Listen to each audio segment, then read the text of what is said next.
Oke, baik. Bismillahirrahmanirrahim. Robi sahli srotli walasili amli wahlul uqdatam min lisani yafqahu qawli. Amin.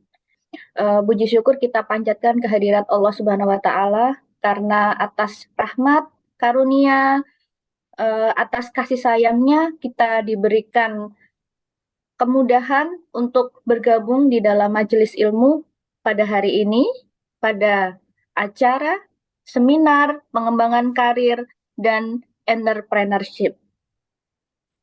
Baik, teman-teman, uh, yang pertama-tama yang saya hormati Ibu Ketua Program Studi PG PAUD FKIP UHAMKA, Ibunda Amelia Vinayastri SPSI MPD, yang saya hormati Ibu Sekretaris Program Studi PG PAUD FKIP UHAMKA, Ibu Husniati Maskuroh MPD, yang saya hormati dan saya sayangi rekan sejawat, ada Bunda Nelis Nasiatus Kosyasih MPD, ada Bunda Michael Gracia MPD, dan yang saya hormati narasumber kita yang luar biasa pada kesempatan pagi hari ini, ada Kak Yasmin Salsabila Aziza.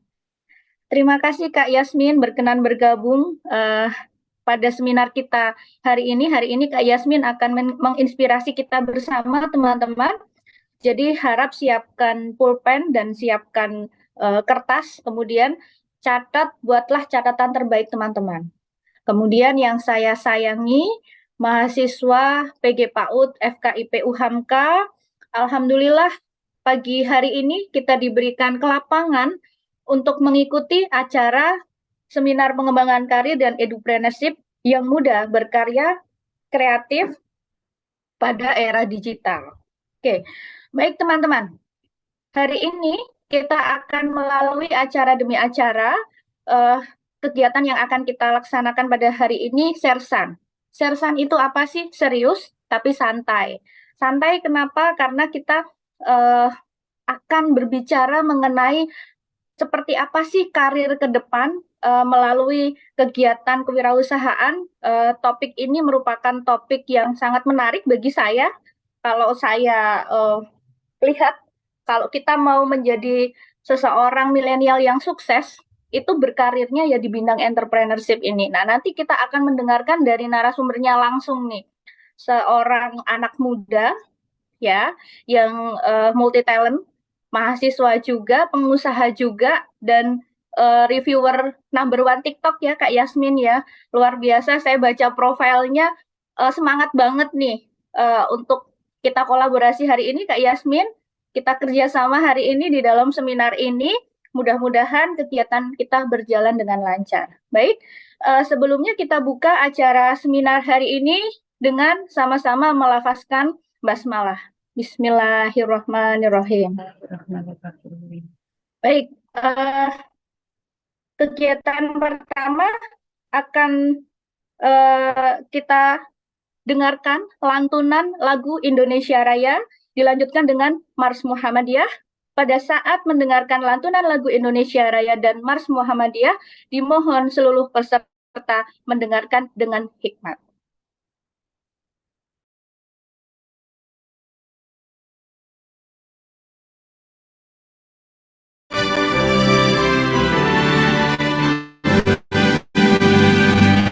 Indonesia tanah airku, tanah tumpah darahku.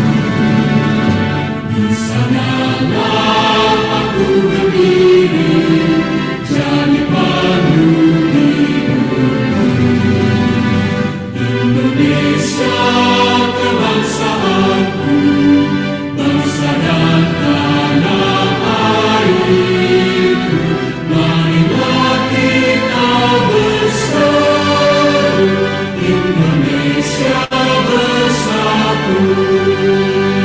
Hiduplah tanahku, hiduplah negeriku, bangsaku, rakyatku semuanya. Bangunlah jiwanya, bangunlah badannya untuk Indonesia Raya.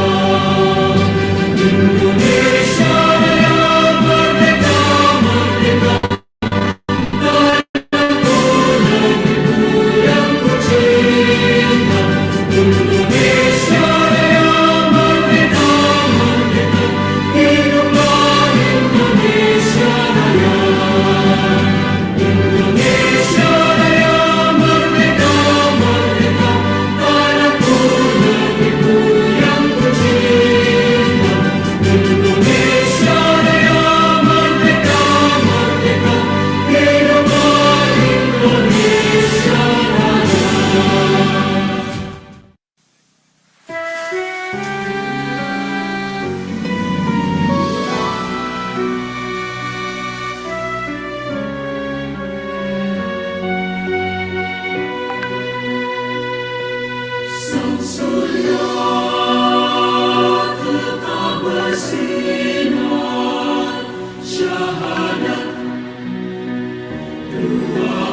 Baik, terima kasih teman-teman sudah mendengarkan lagu Indonesia Raya dan Mars Muhammadiyah dengan hikmat. Baik, menginjak kepada acara selanjutnya adalah sambutan, yang kali ini akan diwakili oleh Sekretaris Program Studi PG PAUD FKIP UHAMKA kepada Ibunda Husniati Mashkuroh MPD. Waktu dan tempat dipersilahkan. Terima kasih Bu Okta selaku MC hari ini. Bismillahirrahmanirrahim. Assalamualaikum warahmatullahi wabarakatuh. Waalaikumsalam warahmatullahi wabarakatuh. Alhamdulillah, puji syukur kita panjatkan kehadirat Allah Subhanahu wa Ta'ala di hari Minggu tanggal 13 Agustus 2023. Kita sebut Minggu Ceria, karena di mana yang lain mungkin masih ada di lapangan olahraga, di GBK ataupun di kawasan 3 in 1, di mana hari Minggu adalah hari olahraga dan juga hari bersama keluarga. Kita sama-sama luangkan waktu untuk mendatangi majelis ilmu yang tadi Bu Okta sampaikan, bahwa pagi ini program studi PG PAUD FKIP UHAMKA menyelenggarakan seminar pengembangan karir dan edupreneurship yang diperuntukkan untuk seluruh mahasiswa, khususnya mahasiswa Prodi PG PAUD FKIP UHAMKA. Ini adalah bagian dari kepedulian yang sangat besar program studi PG PAUD kepada seluruh mahasiswa dan juga tidak hanya mahasiswa Prodi UHAMKA, PG PAUD UHAMKA, tapi juga seluruh mahasiswa, karena bagian dari tugas Prodi bukan hanya mendampingi mahasiswa dalam kegiatan akademik, tapi juga pengembangan diri. Hari ini tema yang kita angkat adalah muda berkarya, kreatif, dan inovatif ya Bu Okta ya, di era digital. Sebagai bagian dari kita mengikuti perkembangan zaman, bahwa menjadi mahasiswa dan juga calon pendidik bukan hanya berkutat di ruang-ruang kelas saja, tapi bagaimana memanfaatkan pengetahuan kita di bidang kependidikan dan terkait dengan entrepreneurship. Entrepreneurship bukan hanya terkait dengan berjualan ya Bu Okta ya, dan juga seluruh hadirin. Entrepreneurship ini adalah sebuah mindset, di mana sebuah pola pikir, di mana di situ ada kreativitas, ada inovasi, ada daya juang, ada semangat pantang menyerah, di mana ini merupakan sebuah karakter yang harusnya melekat pada diri seorang pendidik. Ditambah dengan teori-teori yang didapatkan di perkuliahan tentang kependidikan, khususnya di pendidikan anak usia dini, maka tujuan dari seminar pengembangan karir dan entrepreneurship ini adalah membekali para mahasiswa dan juga alumni serta praktisi bagaimana tetap eksis di era digital ini dan memanfaatkan ilmu yang didapat di bidang kependidikan, khususnya di pendidikan anak usia dini. Terima kasih, hari ini sudah hadir narasumber yang luar biasa, Kak Yasmin Salsabila Aziza. Sengaja hari ini kita hadirkan Kak Yasmin bersama dengan para mahasiswa dan alumni, karena kita ingin menghadirkan yang muda-muda, karena biasanya ketemunya dengan ibu-ibu dosen. Nah, hari ini kita hadirkan yang entrepreneur, yaitu Kak Yasmin Salsabila Aziza. Untuk menghadirkan Kak Yasmin ke UHAMKA ini bukan masalah yang mudah ternyata teman-teman, karena jadwalnya sangat padat. Hari Jumat sebenarnya ingin dihadirkan di UHAMKA secara offline, tapi ternyata Kak Yasmin harus mengisi dengan topik yang sama di Universitas Brawijaya. Betul ya Kak Yasmin ya? Kemudian beberapa kesempatan juga Kak Yasmin sharing dengan topik yang tidak jauh berbeda di beberapa universitas di Indonesia. Semoga apa yang disampaikan Kak Yasmin menjadi ilmu yang bermanfaat, tidak hanya untuk Kak Yasmin, tapi juga untuk seluruh mahasiswa, dan barokahnya dibalas dengan pahala yang berlipat dari Allah Subhanahu wa Ta'ala. Oleh karena itu, teman-teman mahasiswa, kita manfaatkan pagi Minggu ceria ini dengan penuh kebahagiaan. Teman-teman bisa mendapatkan informasi tentang bagaimana entrepreneur di era digital ini, dan disampaikan oleh praktisi muda, wirausaha muda, dan juga bagaimana nanti bisa masing-masing orang punya ketertarikan. Bisa jadi tidak semua orang punya ketertarikan di poin yang sama, tapi bagaimana bisa mengambil manfaat hari ini untuk menjadi bahan amunisi untuk pengembangan diri ke depan.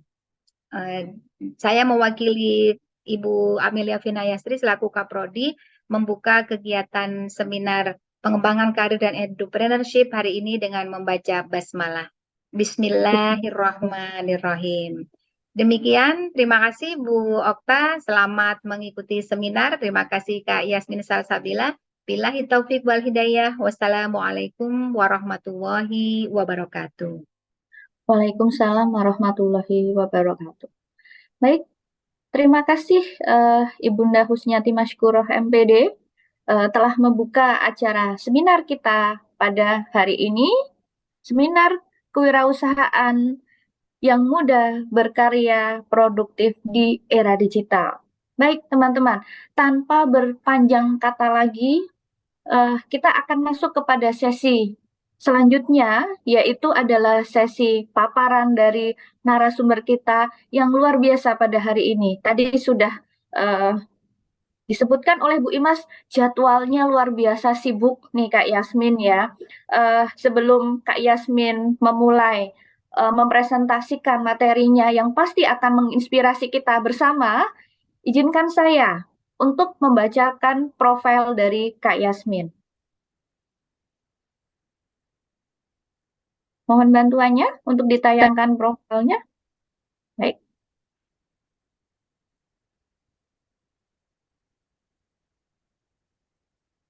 Oke, baik.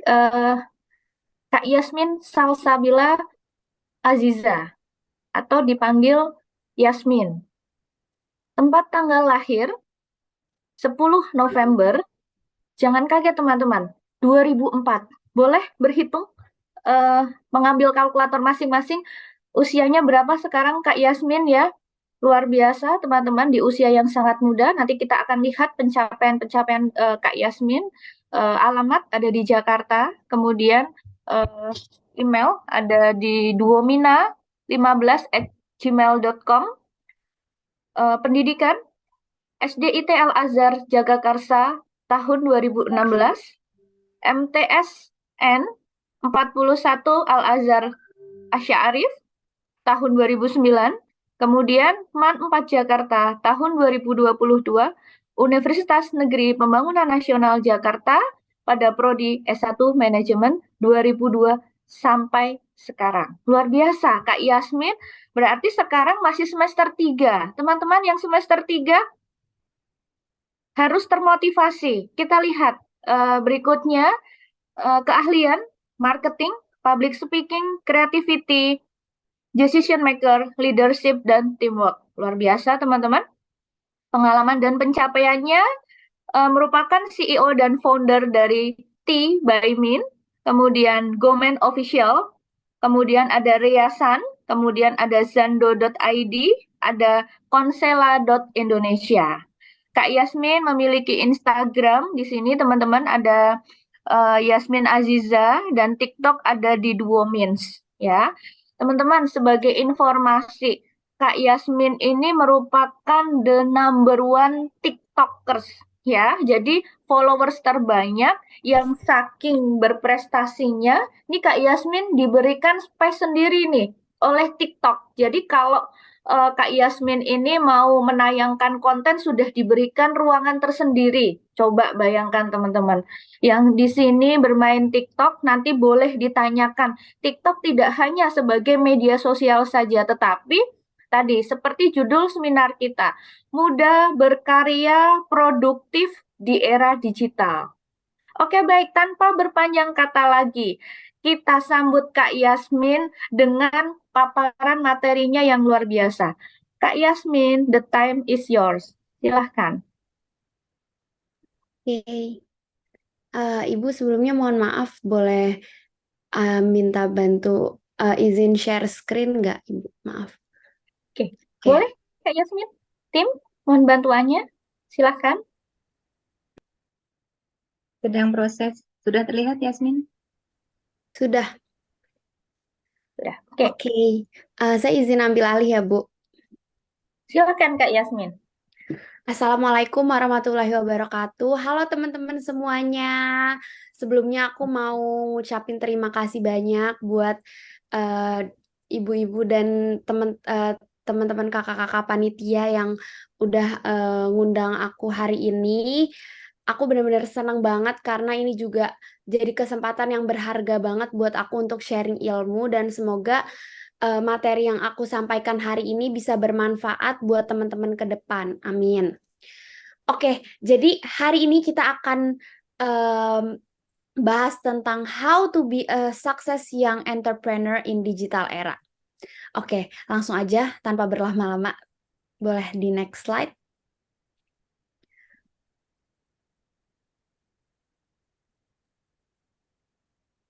Indah, next slide Indah.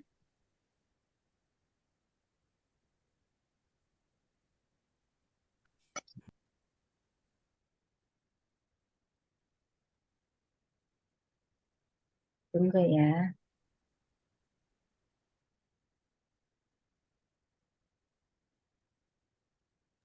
Oke, jadi ini kita langsung, kayaknya tadi slide kedua bukan itu deh. Nah, coba ke slide kedua dulu. Oke, karena tadi udah apa namanya dibacain CV juga, tapi aku pengen perkenalan lagi, tapi singkat aja. Jadi, perkenalkan nama aku Yasmin Salsabila Aziza. Aku sekarang kuliah di UPN Veteran Jakarta, jurusan manajemen.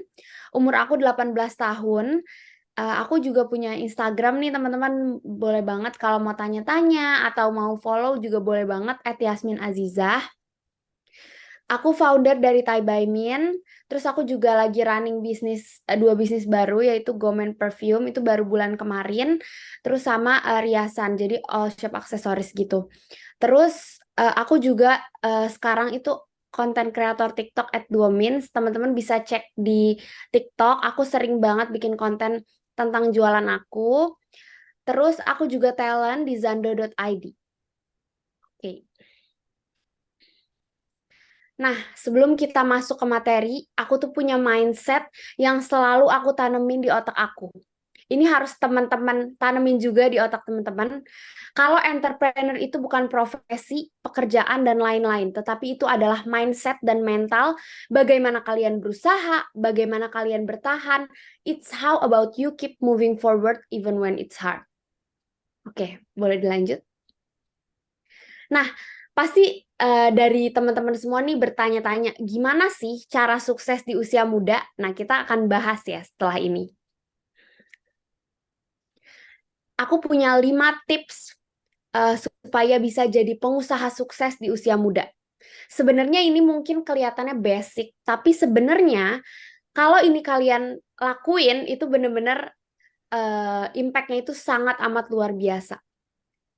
Yang pertama adalah tentukan jenis usaha yang kamu suka. Nah, kalau kalian mau jadi pengusaha, itu kalian harus tentuin jenis usaha yang emang kalian suka, menurut aku. Karena ketika kita suka, itu pasti kita enjoy ngejalaninnya. Kayak ibaratnya gini deh, kalau kalian suka sama orang, itu kan kalian akan effort, akan ikhlas, akan suka ngejalaninnya, enjoy ngejalaninnya. Sama aja kayak usaha. Ketika usaha kita itu adalah bidang yang kita suka, maksudnya itu pasti kita kan kayak ngejalaninnya tuh dengan sukarela, enjoy, ikhlas kayak gitu kan. Contohnya aku tuh suka banget fashion, jadi aku jualan hijab.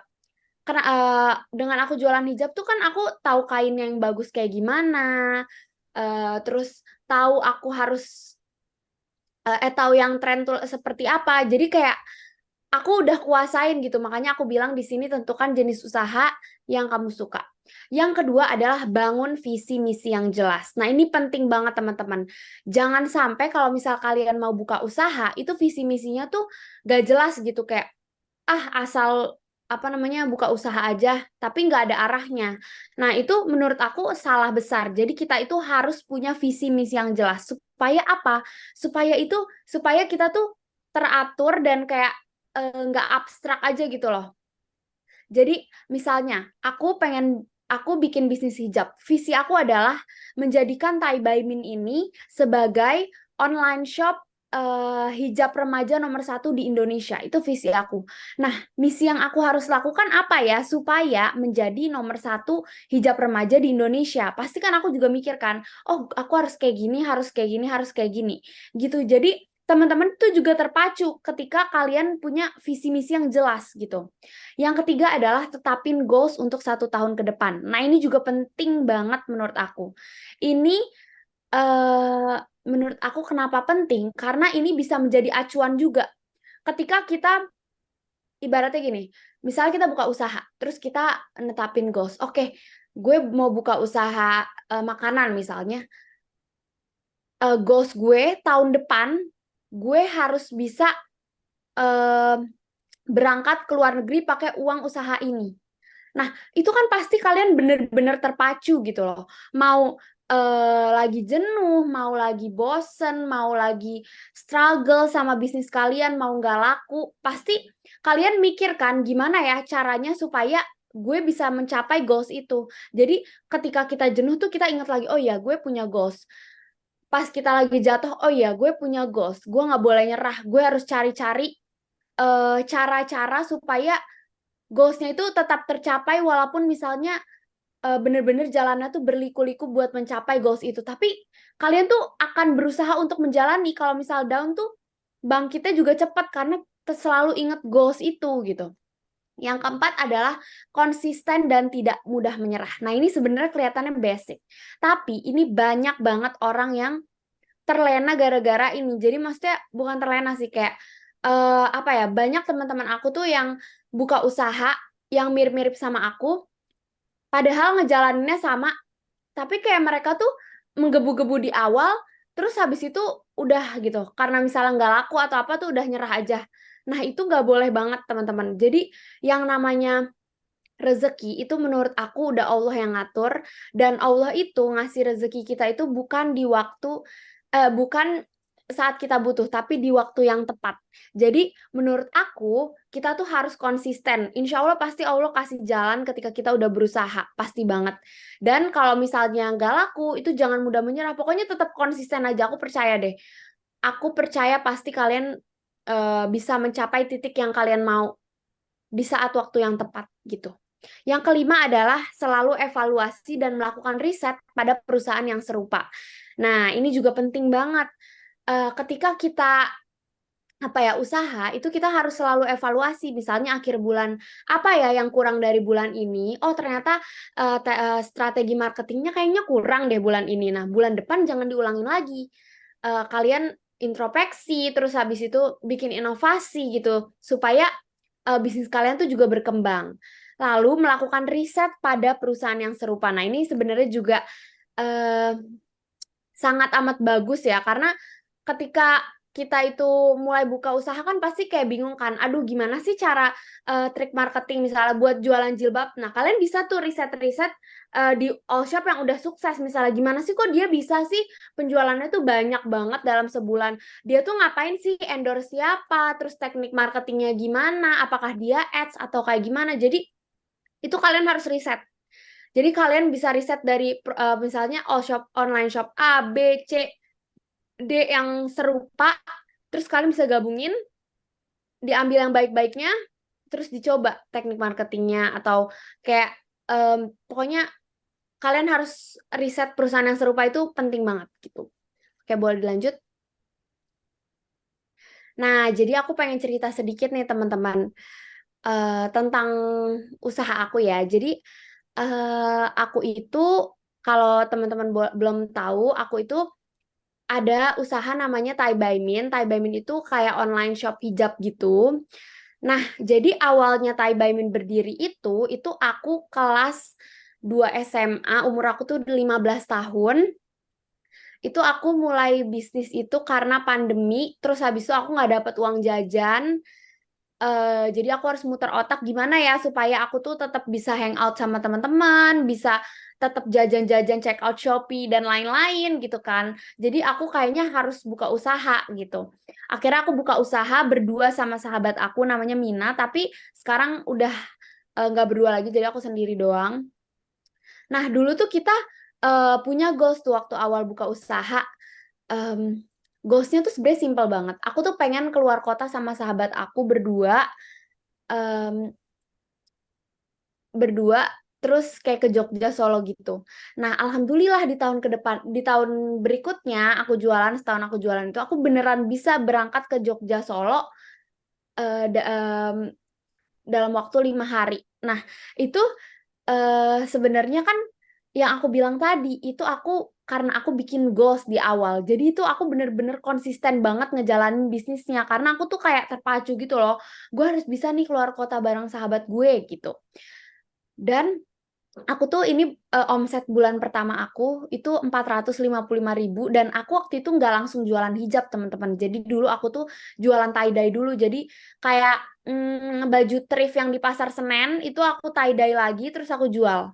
Nah, itu waktu itu kan lagi zaman-zaman banget thrift kan. Jadi ya udah aku jualan itu. Terus habis itu lama-lama kok nggak laku ya. Ternyata tiba-tiba ada yang DM tuh, Kak, jualan hijab dong, jilbab sekolah gitu kan. Terus ya udah aku akhirnya jualan kayak aku dulu tuh awal-awal tuh masih ngeraba-raba, maksudnya palu gada lah, apa yang kamu minta tuh aku ada gitu. Jadi aku jualan inilah, jualan itu gitu.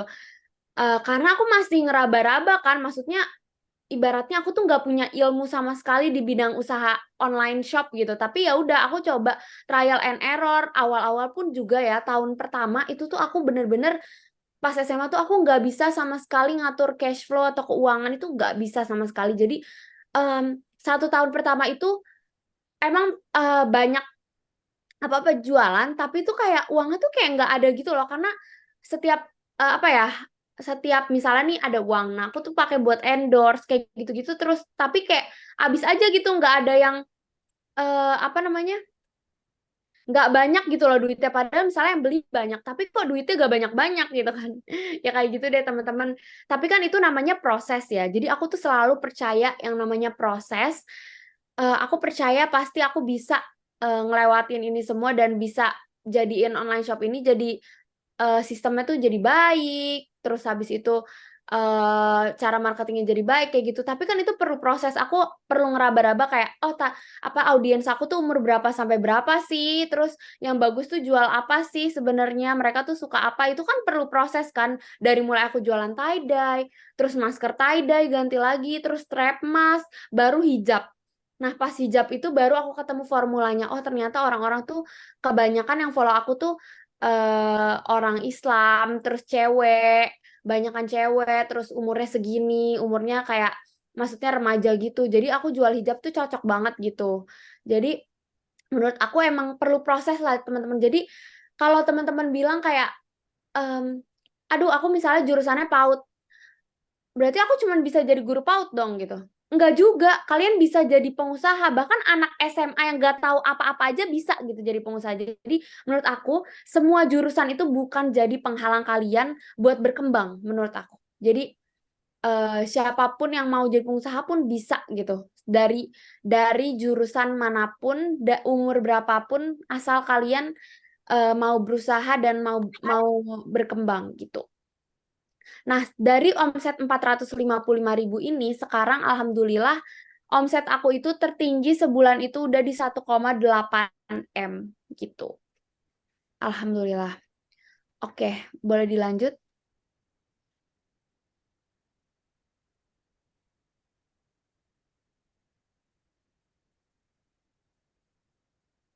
Nah, jadi ini TikTok aku, kalau teman-teman mau cari ini namanya Duomin, terus habis itu ini Instagramnya Tai by Min, terus TikToknya Tai by Min juga sama Shopee-nya Tai by Min. Alhamdulillah udah Shopee Mall. Gitu teman-teman. Boleh dilanjut? Nah, dari tadi aku cerita-cerita, pasti teman-teman makin kepo kan, gimana sih cara menciptakan banyak penjualan? Nah, abis ini nih aku jawab ya, teman-teman. Oke, boleh dilanjut? Yang pertama adalah content is a king. Percaya nggak percaya di dunia sosial media, itu konten itu menurut aku adalah kunci. Kenapa? Karena di dunia media sosial, di dunia online shop, itu tuh visual kita ngelihatnya. Jadi, mau nggak mau, konten itu yang paling dilihat sama orang-orang ketika mau beli, produk gitu. Jadi apa ya, kalian itu harus banget ngoptimalin konten-konten di sosial media, itu harus banget kalau kalian mau sukses jualan di online gitu. Ini bener-bener apa ya, ibaratnya kalau misal kalian nih awal-awal itu kalau misal kalian nggak bisa bikin konten, misalnya mau buka online shop tapi nggak bisa bikin konten gitu ya, mending kalian hire emang yang pintar bikin konten. Kenapa? Karena apa namanya, konten itu penting banget gitu. Jadi ibaratnya menurut aku karyawan yang pertama kali perlu di hire itu tim konten, bukan tim packing.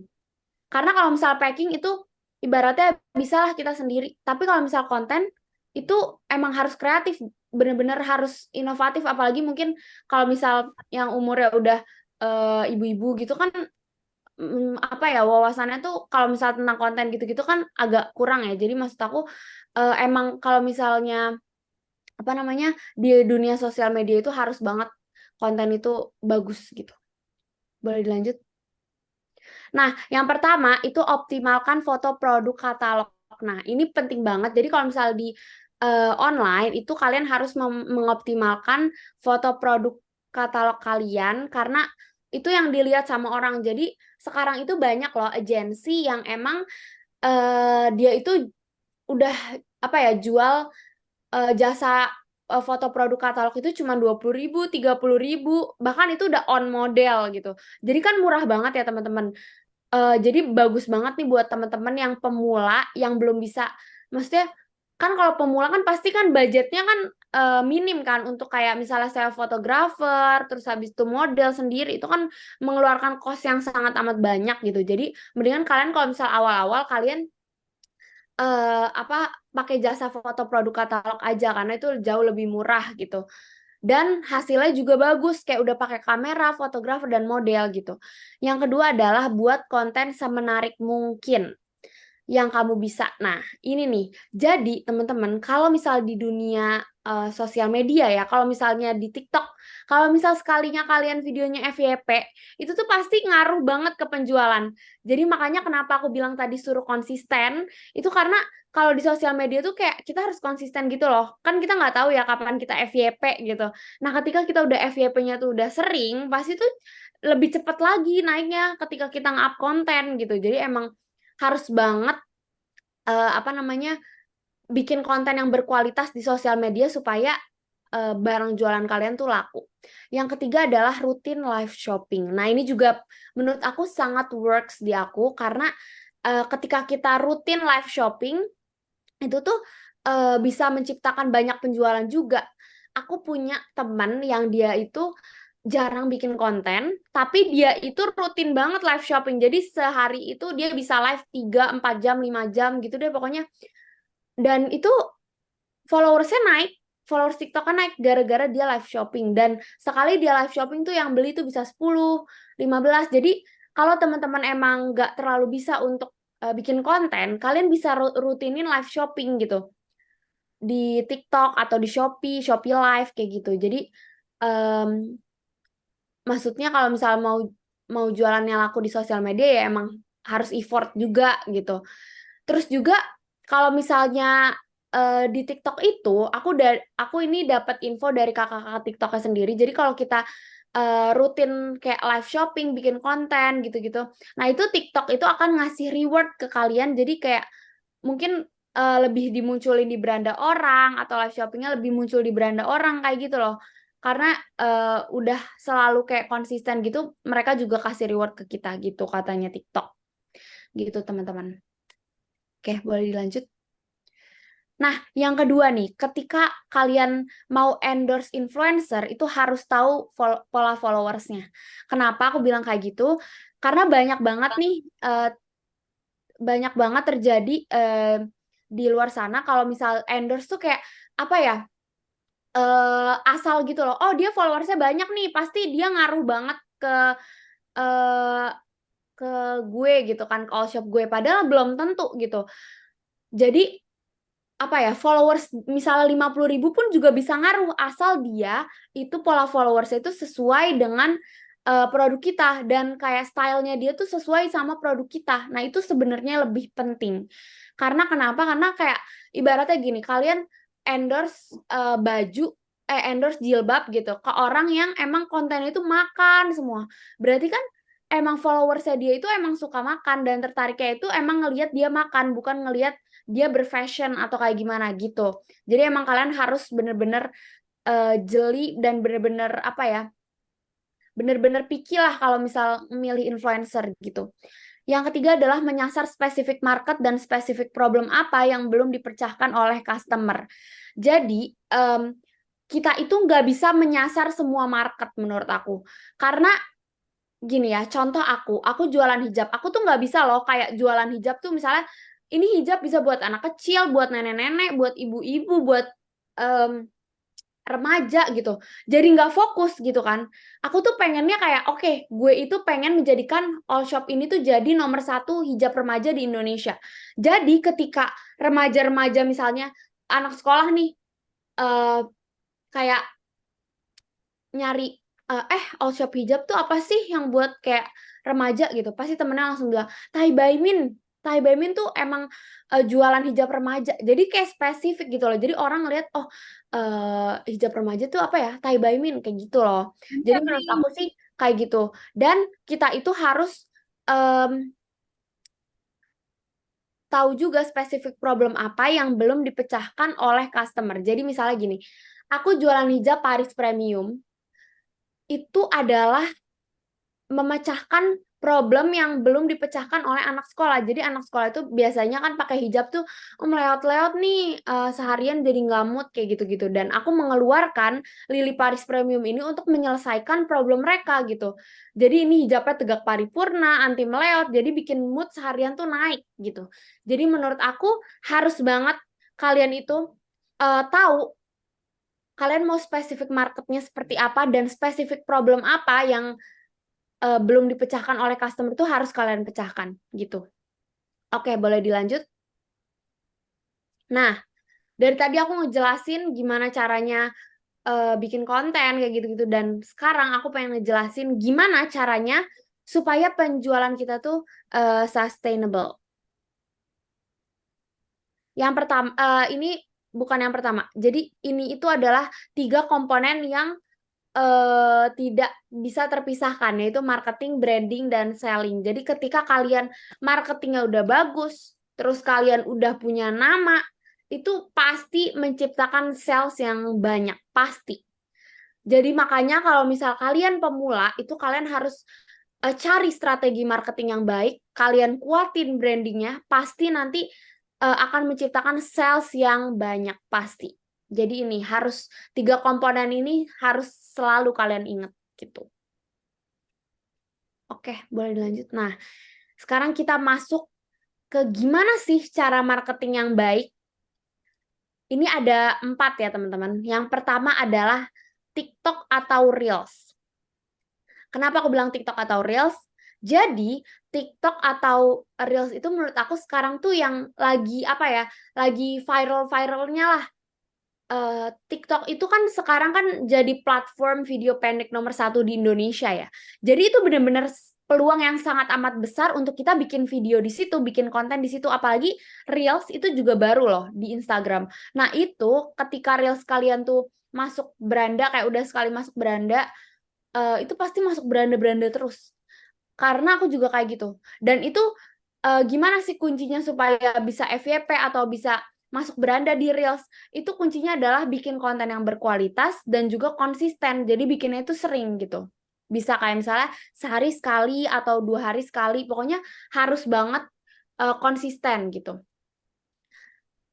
Terus habis itu yang kedua adalah TikTok Ads atau IG Ads atau Shopee Ads. Nah ini juga sangat amat berpengaruh juga. Jadi kalau aku biasanya kalau misal ada konten yang viral di TikTok atau di Instagram, itu aku iklanin lagi. Supaya apa? Supaya bisa tambah viral dan tambah ngaruh ke penjualan aku. Apalagi kalau misal ads itu kan bener-bener kayak tepat sasaran banget ya teman-teman. Jadi kalau misal di ads TikTok atau Instagram atau Shopee itu bisa diatur kayak kalian mau ini tuh yang nonton video kalian tuh orang mana sih, hobinya apa sih, terus habis itu dari range umur berapa sih, kayak gitu tuh semuanya ada datanya yang bisa kalian isi gitu. Jadi bener-bener bisa tepat sasaran, apalagi misalnya konten kalian udah viral, itu kan berarti udah terseleksi kalau konten kalian ini berkualitas gitu.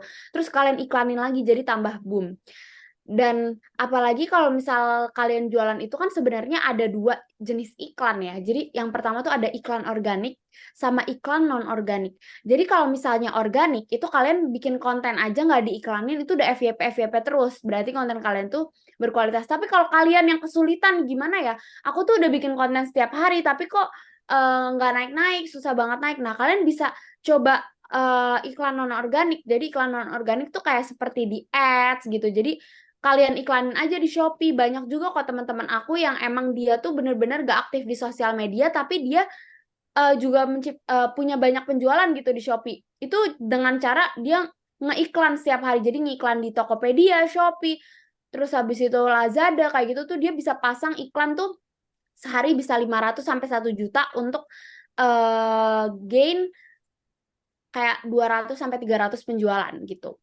Terus yang ketiga adalah endorsement. Nah, ini juga sebenarnya lagi ini banget ya sekarang tuh, kayak misalnya bikin online shop tuh endorse ke influencer. Kenapa sih endorse influencer tuh juga ngaruh? Karena menurut aku misalnya di Indonesia ini ya, di Indonesia ini tuh orang tuh FOMO. Jadi kalau misalnya influencer A nih pakai jilbab ini atau pakai baju ini pasti kayak, ih kok di dia bagus ya, kayaknya di gue juga bagus deh, kayak gitu loh. Orang tuh FOMO, misalnya idolanya tuh pakai ini, oh gue pengen beli kayak idola gue gitu loh. Jadi emang itu menurut aku sangat amat terbukti ya di Indonesia tuh FOMO orangnya. Jadi kalian bisa memanfaatkan ini untuk peluang supaya jualan kalian tuh laris juga. Yang keempat adalah paid promote. Jadi ini buat teman-teman yang budgetnya tuh minim, kalian bisa paid promote. Jadi paid promote itu cuman ngirim materi aja ke influencer, terus habis itu mereka tuh kayak apa ya? Cuman ini doang ngepost terus habis itu nge-tag gitu. Jadi kita nggak usah kirim barang kayak gitu. Jadi sangat amat gampang dan sangat amat lebih murah biasanya daripada kalian endorse barang gitu. Boleh dilanjut?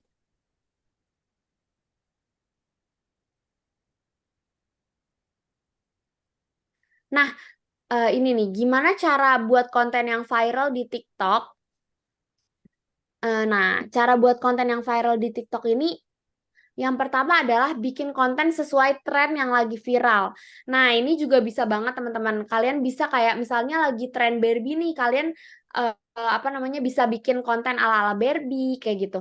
Nah, tapi di sini maksud aku adalah bikin tren yang viral tuh boleh, tapi kalian tetap juga harus punya ciri khas. Karena ketika kalian cuma ngikutin tren itu pasti ditinggal sama orang-orang. Tapi ketika kalian punya ciri khas, itu pasti orang tetap akan ingat gitu kayak, oh kayak Yasmin yang suka kayak gini ya, dia suka review jilbab atau apa. Jadi kayak emang kita punya ciri khas sendiri gitu, yang orang-orang lain tuh nggak punya gitu. Yang kedua adalah bikin clickbait di awal video. Nah ini juga menurut aku sangat amat penting. Jadi kita itu harus, video kita itu gimana caranya harus bisa ditonton orang tuh sampai detik ke-15 lah. Itu makanya teman-teman tuh harus bikin clickbait di awal supaya orang tuh betah gitu nontonin, bahkan sampai akhir gitu.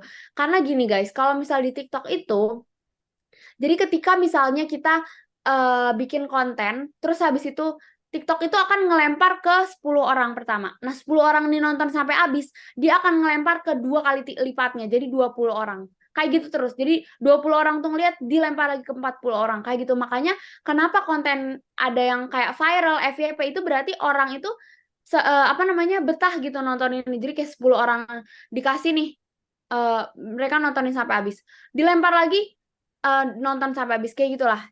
Jadi makanya kenapa bisa viral. Terus habis itu yang ketiga adalah bikin konten yang menarik sesuai niche market kamu.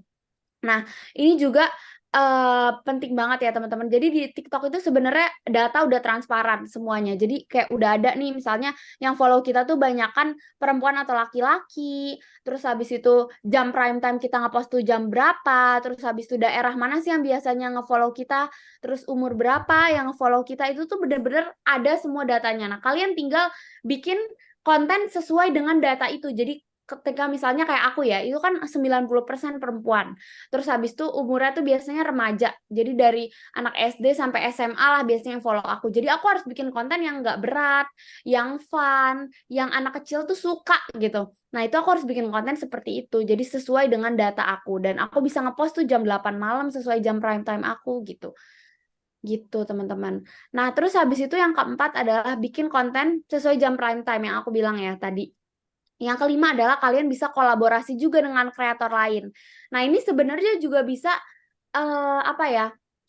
Bikin akun kalian juga berkembang. Jadi kan orang mungkin kayak misalnya nih, dia ternyata ketemu loh sama TikTokers yang ini, pasti kan jadi kayak viral juga kan gitu. Makanya itu juga bisa nge-gain followers ke kalian, bisa nge-gain followers ke teman kalian juga yang kreator lain, sesama kreator lain itu gitu. Yang keenam adalah bisa menggunakan konsep ATM, amati, tiru, dan modifikasi. Jadi eh amati, tiru, dan modifikasi ini emang benar-benar perlu banget ya. Jadi kita kalau misalnya nemu ternyata di beranda, ih konten ini menarik nih, kayaknya gue harus buat juga deh yang kayak gini gitu. Nah itu juga perlu bisa banget gitu. Atau enggak kalian bisa cari konten-konten yang emang relate sama konten-konten kalian gitu. Misalnya kreator-kreator lain yang emang relate gitu sama konten kalian. Nah itu bisa dicontoh tuh kayak mungkin konten ini nih bagus nih kayaknya gue bikin di akun gue gitu. Terus bikin. Itu juga boleh banget gitu teman-teman. Oke, boleh dilanjut.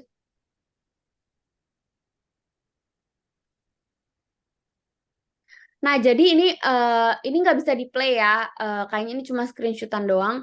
Jadi aku pengen nunjukin dua video ini. Ini tuh aku yang pertama itu aku lagi em, ngumpul bareng teman-teman aku dan itu aku bilang kalau misal kalian kolaborasi sama kreator-kreator lain tuh biasanya videonya cepet banget naik gitu kan. Ini aja kayak baru 1 hari itu udah berapa M gitu yang lihat.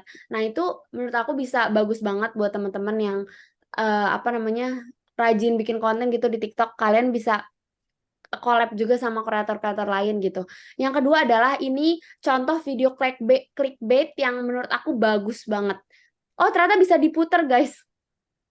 Jadi ini intinya, ini aku jelasin aja ya. Dia itu ceritanya hamil. Apa namanya? Dia tuh, enggak, maksudnya konten itu judulnya kan Peanut hamil lagi. Padahal sebenarnya dia itu kontennya itu tentang endorse kayak sepeda motor gitu loh, kayak motor listrik gitulah. Jadi apa ya? Menurut aku itu sangat amat kayak di luar dugaan. Nah, itu tuh motornya. Jadi menurut aku kan kayak orang nggak bakal nyangka kan itu ternyata konten endorse. Jadi ini benar-benar menarik banget sih teman-teman. Ini viewsnya tuh viral banget sampai berapa belas M gitu. Padahal kontennya tuh clickbait banget tapi orang nontonin sampai habis gitu. Nah, kayak gitu teman-teman. Oke, boleh dilanjut? Nah, terus habis itu aku juga mau nyaranin kalian yang tadi juga rutin live shopping itu benar-benar works di aku. Ini aku live 2 jam itu dapat 6 juta.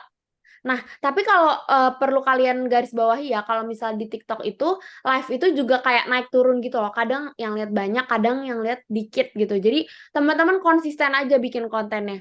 Karena aku tuh juga pernah, ini pencapaian terbesar aku adalah aku pernah live shopping itu dalam 2 jam itu aku dapat 62 juta. Jadi emang gak diduga-duga, kadang banyak banget yang nonton, kadang dikit banget yang nonton. Tapi kalian tetap aja live shopping gitu supaya apa namanya? Ya kita nggak tahu lah rezeki datang kapan gitu kan. Ya udah gitu aja teman-teman. Terakhir dari aku, teruslah bermimpi, berusaha, dan mewujudkannya. Terima kasih. Terima kasih Kak Yasmin baru para Kak Yasmin, kita harus menjemput bola rezeki kita. Yasmin, eh, tadi dari paparan yang sudah Kak Yasmin sampaikan luar biasa teman-teman. Kalau saya jadi teman-teman pasti dicatat dengan detail. Tadi ya, anak SMA aja bisa jadi pengusaha loh, ya dengan basic yang otodidak ya Kak Yasmin. Ternyata tadi Kak Yasmin sudah punya trik-triknya nih teman-teman. Nah tadi sudah disampaikan oleh Kak Yasmin. eh, Kalau kita mau berusaha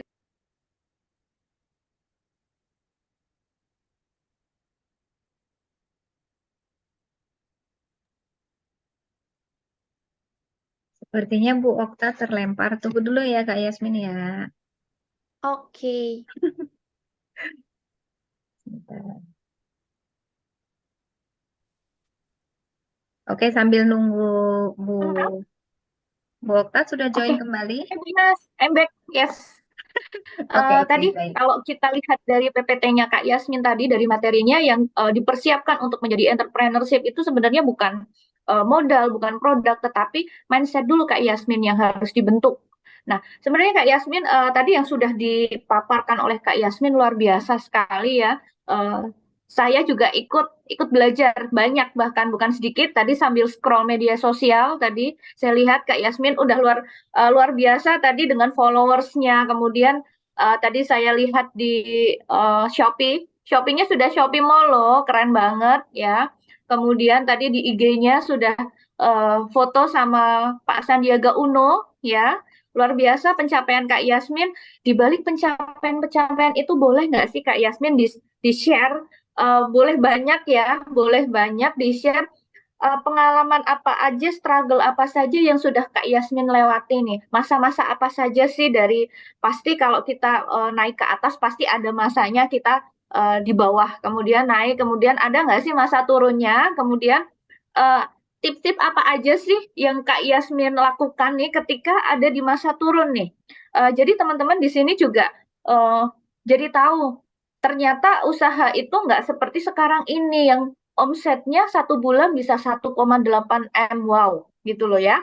Dari anak SMA yang cita-citanya itu simpel banget loh, mau keluar kota, kemudian sekarang bisa memiliki omset yang luar biasa besar. Boleh Kak Yasmin diceritakan sedikit struggle-nya atau masa-masa sulit yang Kak Yasmin temukan itu seperti apa dan tipsnya apa sih untuk kita bisa up lagi atau naik lagi untuk kita bisa mencapai visi misi dari wirausaha yang sedang kita tekuni. Oke, terima kasih Bu Okta. Aku pengen izin menjawab ya. Jadi em, struggle yang paling berat sih sebenarnya waktu itu ya pas transisi mau ke bisnis hijab tuh sebenarnya itu nggak disengaja gitu. Itu karena dari masalah yang kepepet gitu, jadi malah jadi peluang buat aku. Jadi sebenarnya waktu itu aku tuh dimodalin sama bude aku itu jadi setelah setahun berjalan usaha itu di akhir-akhir kayak mau hampir kedua tahun lah itu tuh bude aku modalin aku 20 juta waktu itu.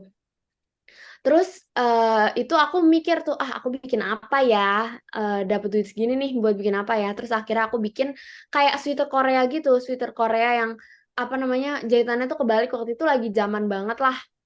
Terus aku jual dengan harga 150.000. Dan itu aku udah endorse sampai 4 juta. Tapi pas hari H launching itu tuh yang laku cuma 2. Jadi kan bener-bener waduh gimana nih gitu kan. Dan kalau misal dipikir-pikir itu kan aku kelas 12 SMA ya. Pertama aku udah mau ujian, terus habis itu aku juga di situ nggak punya duit yang banyak buat ganti bude aku gitu. Gimana cara balikin modalnya itu aku bingung banget sih. Aku sedih, nangis, pokoknya aduh stres banget gimana cara balikinnya gitu. Tiba-tiba ada yang DM tuh followers kayak apa namanya followers aku tuh ada yang DM, Kak bikin jilbab sekolah dong. Itu aku akhirnya bikin apa namanya asal aja jual hijab sekolah terus aku endorse. Itu aku endorse orang tuh cuma 50.000. Terus aku tuh jilbabnya cuma ada satu di rumah.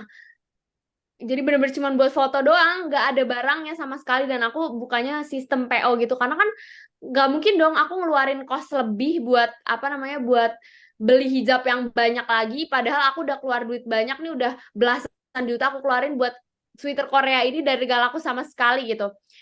Akhirnya ternyata Masya Allah banget itu malah menjadi pembuka, menjadi pintu rezeki buat aku gitu, malah laku banyak banget ternyata video yang influencer yang aku endorse tuh viral banget sampai 8 juta waktu itu. Jadi langsung penjualan aku tuh langsung banyak banget gitu. Itu langsung aku namanya juga ibaratnya aku tuh belum bisa kayak jahit sendiri gitu kan. Ya udah jadi aku ambil dari orang yang kosongan gitu. Ya udah terus habis itu aku labelin gitu. Karena kan emang masih jadi reseller orang lah karena juga nggak ada modal kan buat jahit sendiri gitu.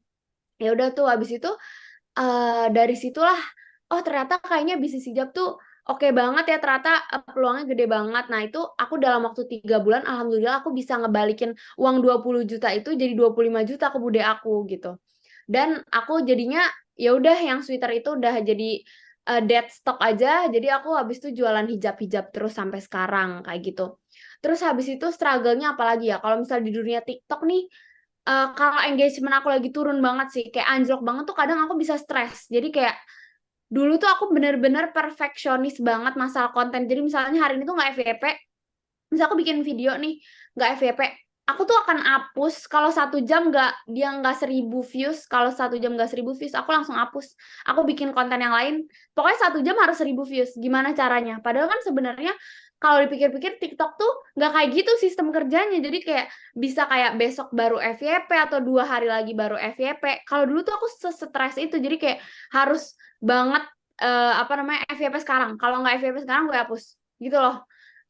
Nah, terus kayak gimana ya? Itu menurut aku alami sih, maksudnya kayak kalau misal udah biasa FYP tuh kalau turun tuh pasti kayak aduh turun nih gimana nih, gue harus muter otak pasti kayak gitu kan. Jadi ya gimana cara nguatin mental aku tuh juga menurut aku salah satu struggle ya. Maksudnya di umur aku yang lumayan muda seperti ini kan, maksudnya aku lagi pengen-pengennya main keluar, main sama teman-teman, sedangkan waktunya tuh jadi kurang banget gitu kan. Malah lebih banyak buat jualan karena sekarang aku juga udah punya tanggung jawab kan, masih udah punya karyawan kayak gitu-gitu, jadi ya lebih dikit lagi waktu buat mainnya gitu gitu sih. Jadi ya gimana cara kita ituin mental juga, terus banyak lah sebenarnya struggle-struggle, tapi ya gitu deh dijalanin aja.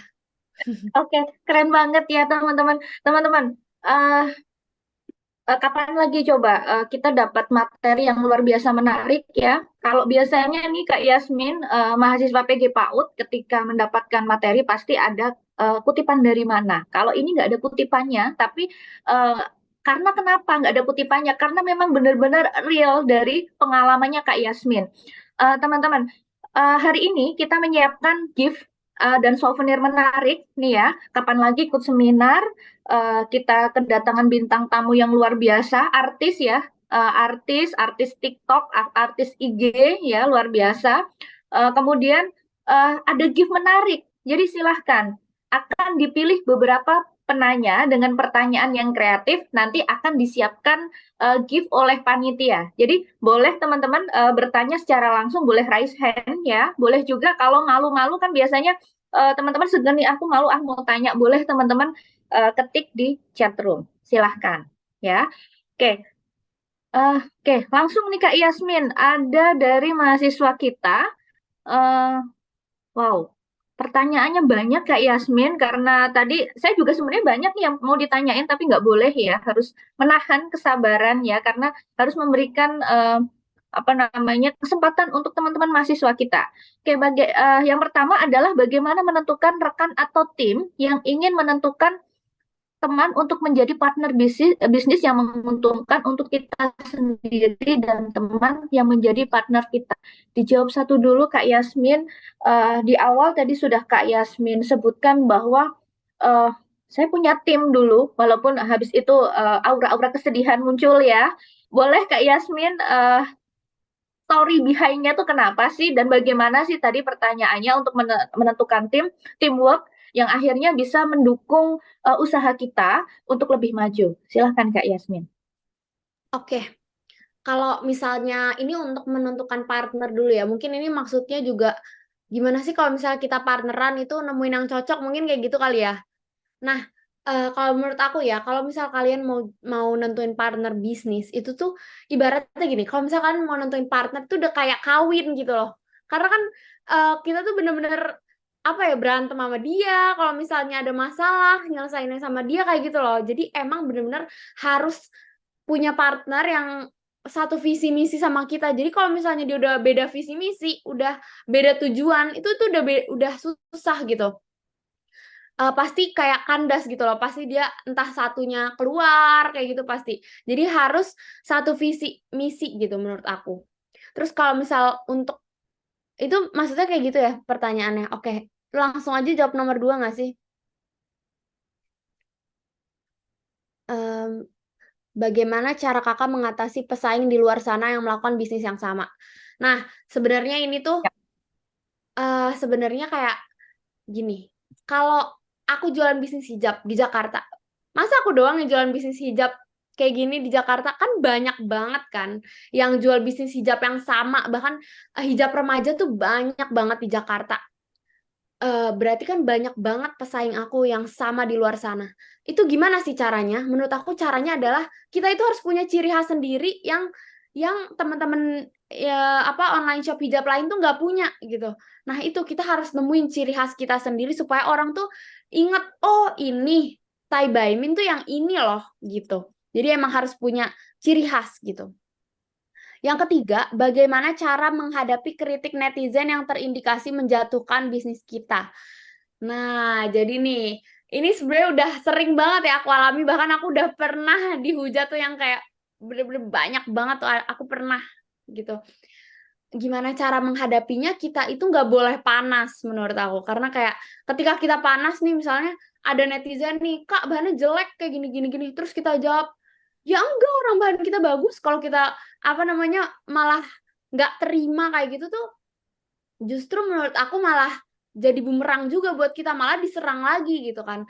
Nah, cara menanggapi yang baik ya, misalnya ada netizen yang ingin menjatuhkan, mungkin kayak nggak usah dibaca kalau misal emang udah parah banget gitu, dan itu menurut kita tuh nggak make sense nih gitu, itu nggak usah dibaca.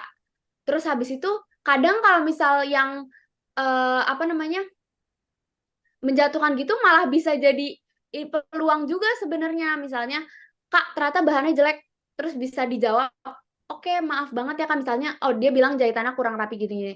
Terus bisa dijawab, oke Kak, kita tuh sekarang udah upgrade jahitan loh, kayak gini-gini, terus dikasih bonus hijab kayak gitu-gitu. Jadi orang tuh kayak, ih, ini apa ownernya baik banget gitu, ramah banget, terus habis itu friendly banget. Jadi aku pengen beli hijabnya kayak gitu loh. Jadi emang menurut aku jawabnya tuh harus selalu yang positif, dan kalau emang udah keterlaluan gak usah dibaca aja, karena menurut aku apa ya, kritik-kritik pun juga sebenarnya bisa loh untuk membangun kita juga, bisa jadi bahan evaluasi kita juga gitu. Jadi nggak selamanya kritik netizen itu berdampak yang negatif buat kita, malah justru menurut aku malah banyak yang positif juga kok gitu. Yang keempat adalah kalau berbisnis online kadang ada kemungkinan besar dengan yang namanya penipuan. Bagaimana cara kakak meyakinkan customer kalau bisnis kakak original dan tidak menutup, dan bagaimana cara kakak mengatasi agar tidak terkena tipu oleh customer kakak? Nah, sebenarnya kan sekarang tuh ada marketplace ya, itu itu meminimalisir penipuan banget sih menurut aku. Jadi kayak, konsumen juga lebih trust sama kita, kita juga lebih trust ke konsumen. Nah, solusi dari aku, ya udah, kita kalau misalnya emang kamu pengen yang nggak ada penipuan, ya udah jualannya di marketplace aja, nggak usah di WhatsApp, gitu-gitu. Betul. Oke, Kak Yasmin, kita tahan dulu pertanyaan dari chat room. Teman-teman, ayo dong, boleh raise hand. Pertanyaan langsung nih. Kapan lagi coba bisa ngobrol langsung dengan Kak Yasmin? Coba. Tadi sudah beberapa pertanyaan dijawab, jadi nggak usahlah kita terlalu memusingkan netizen. Kadang kan begitu ya, Kak Yasmin, kita nggak bisa ngontrol orang ya. Kadang ada netizen julid, ya udahlah. Kalau bikin pusing, skip aja deh. Oke? Boleh teman-teman raise hand untuk penanya selanjutnya. Jadi nggak semuanya kita ambil dari chat room. Boleh disiapkan gift menarik nih dari Tai By Min ini ya. Kapan lagi coba kita dapat produk dari Tai By Min langsung dari ownernya ngisi acara. Luar biasa banget deh pokoknya ya event kali ini. Silakan. Boleh teman-teman yang ingin bertanya langsung raise hand. Oke, Rati, silakan open your mic. Baik, terima kasih Ibu atas kesempatan yang sudah diberikan. Izinkan perkenalkan diri, nama saya Rati Kurnia dari semester 4. Izin bertanya mengenai tadi Kakak kan ketika berbisnis kan mulai awalnya kan bersama temennya Kak, berpartner gitu. Kemudian apakah sampai sekarang Kakak masih bersama teman Kakak atau bagaimana? Dan menurut Kakak sendiri, apakah ketika berbisnis itu lebih enak dilakukan sendiri atau mungkin lebih enak sama teman karena bisa sambil sharing juga atau seperti apa Kak? Terima kasih. Oke, terima kasih Kak Rati atas pertanyaannya. benar-benar bagus banget dan menarik banget ya. Jadi aku itu awalnya kan berdua sama temen aku, tapi sekarang itu di tahun ketiga ini aku udah nggak sama temen aku lagi. Jadi aku sendiri karena emang kita LDR dan udah nggak efektif. Dia di Undip, aku di UPN gitu kan. Jadi emang udah nggak efektif lah intinya kayak gitu. Nah, sebenarnya kalau ditanya enaknya sendiri atau enaknya berpartner, menurut aku sih dua-duanya tuh sama-sama enak kalau misalnya kalau kalian berpartner satu visi misi, kalau sendiri ya sebenarnya juga enak gitu menurut aku.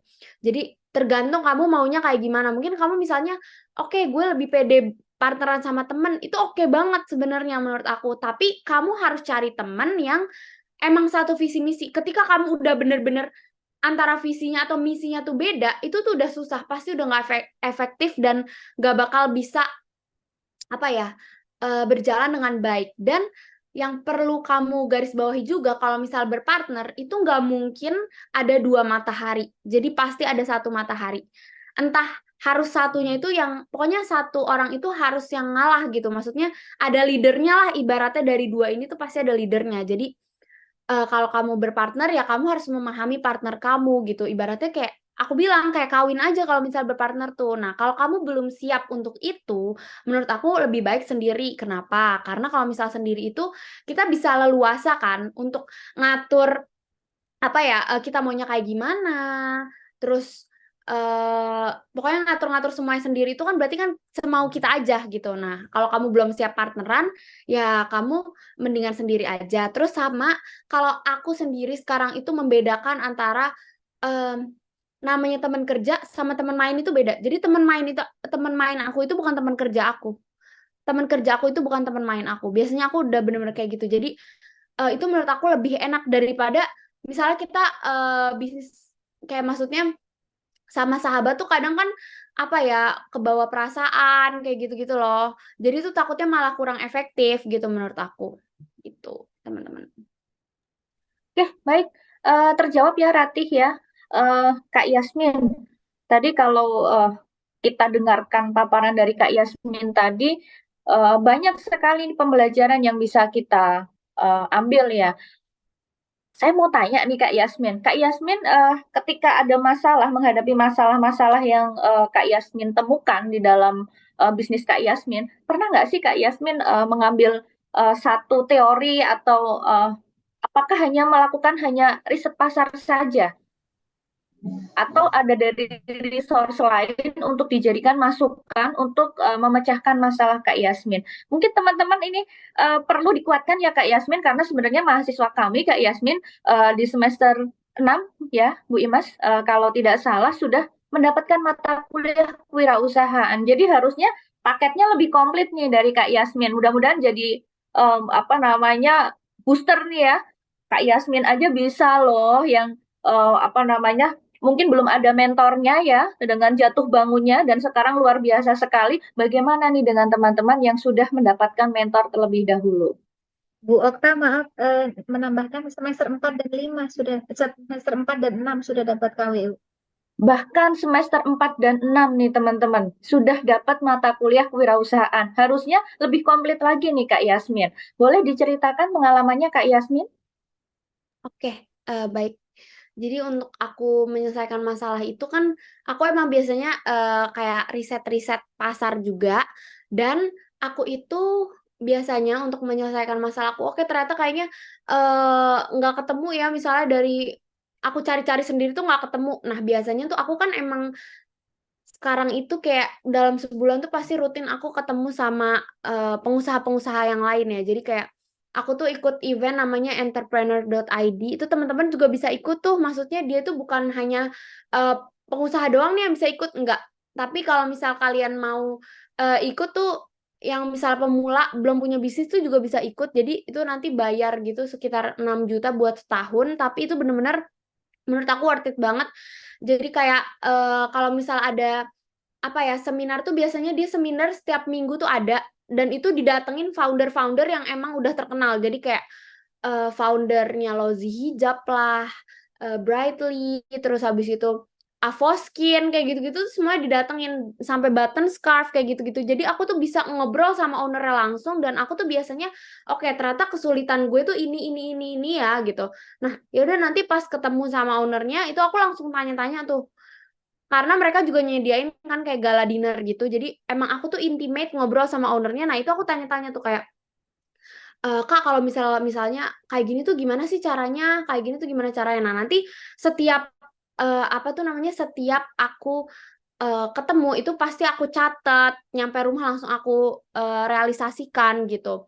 Terus juga aku tuh emang setiap hari walaupun emang jujur aku tuh nggak suka baca buku, tapi aku itu suka ngelihat TikTok gitu kan. Kayak maksudnya aku tuh suka lihat apa ya, info-info di TikTok atau enggak nonton YouTube kayak gitu-gitu. Nah, itu juga bisa menambah insight baru buat aku setiap harinya gitu. Jadi aku emang kayak setiap hari harus ada insight baru walaupun kayak dari video atau gimana gitu.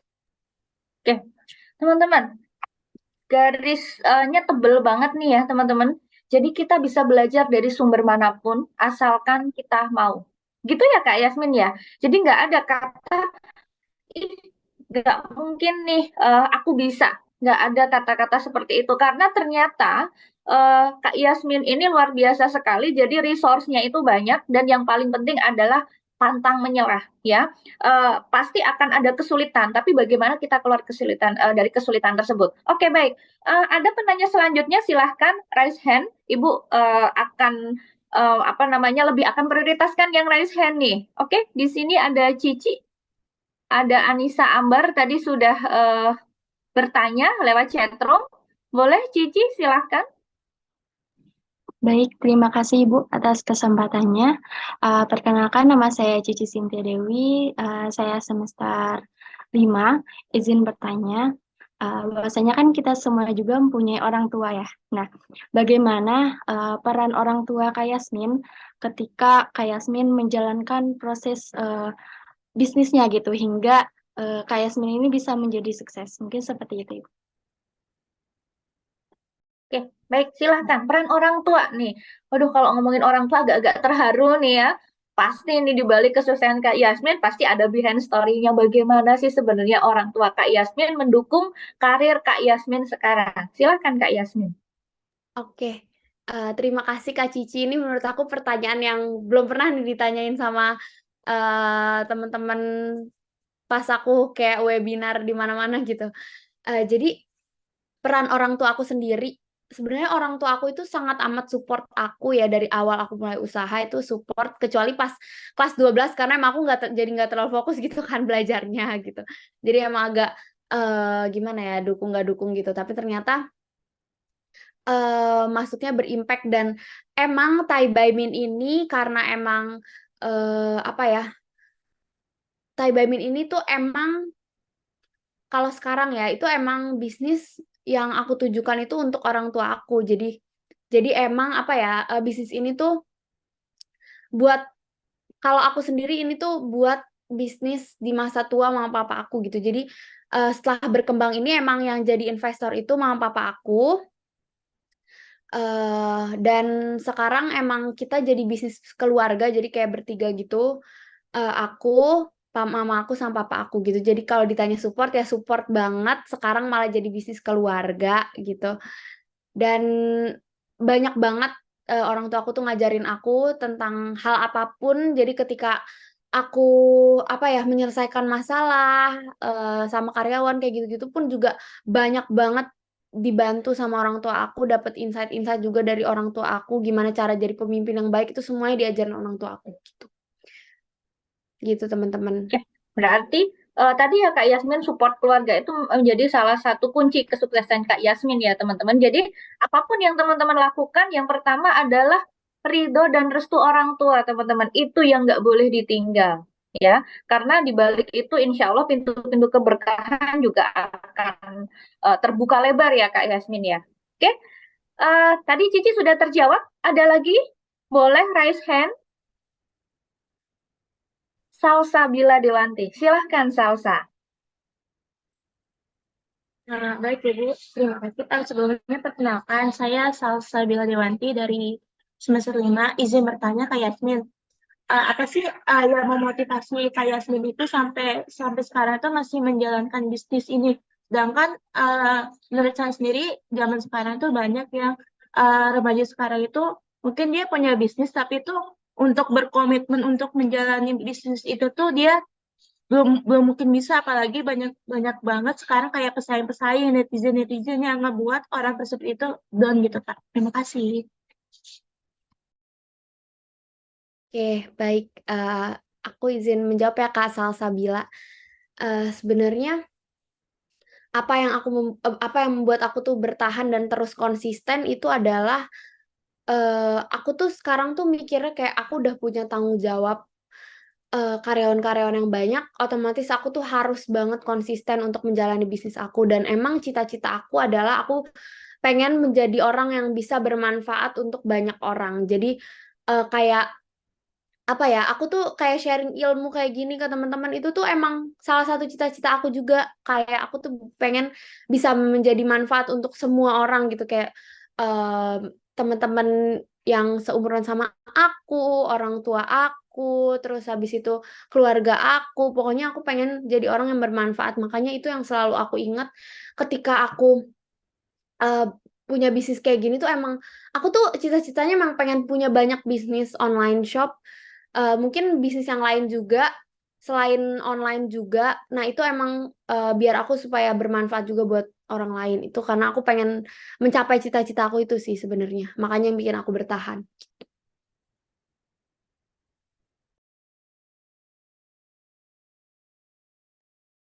Oke, baik. Tadi sudah terjawab Salsa. Tadi ya teman-teman, kita tidak bisa meraih kesuksesan ketika kita itu tidak bisa berkolaborasi dan kita tidak bisa memberikan manfaat lebih untuk orang lain, ya.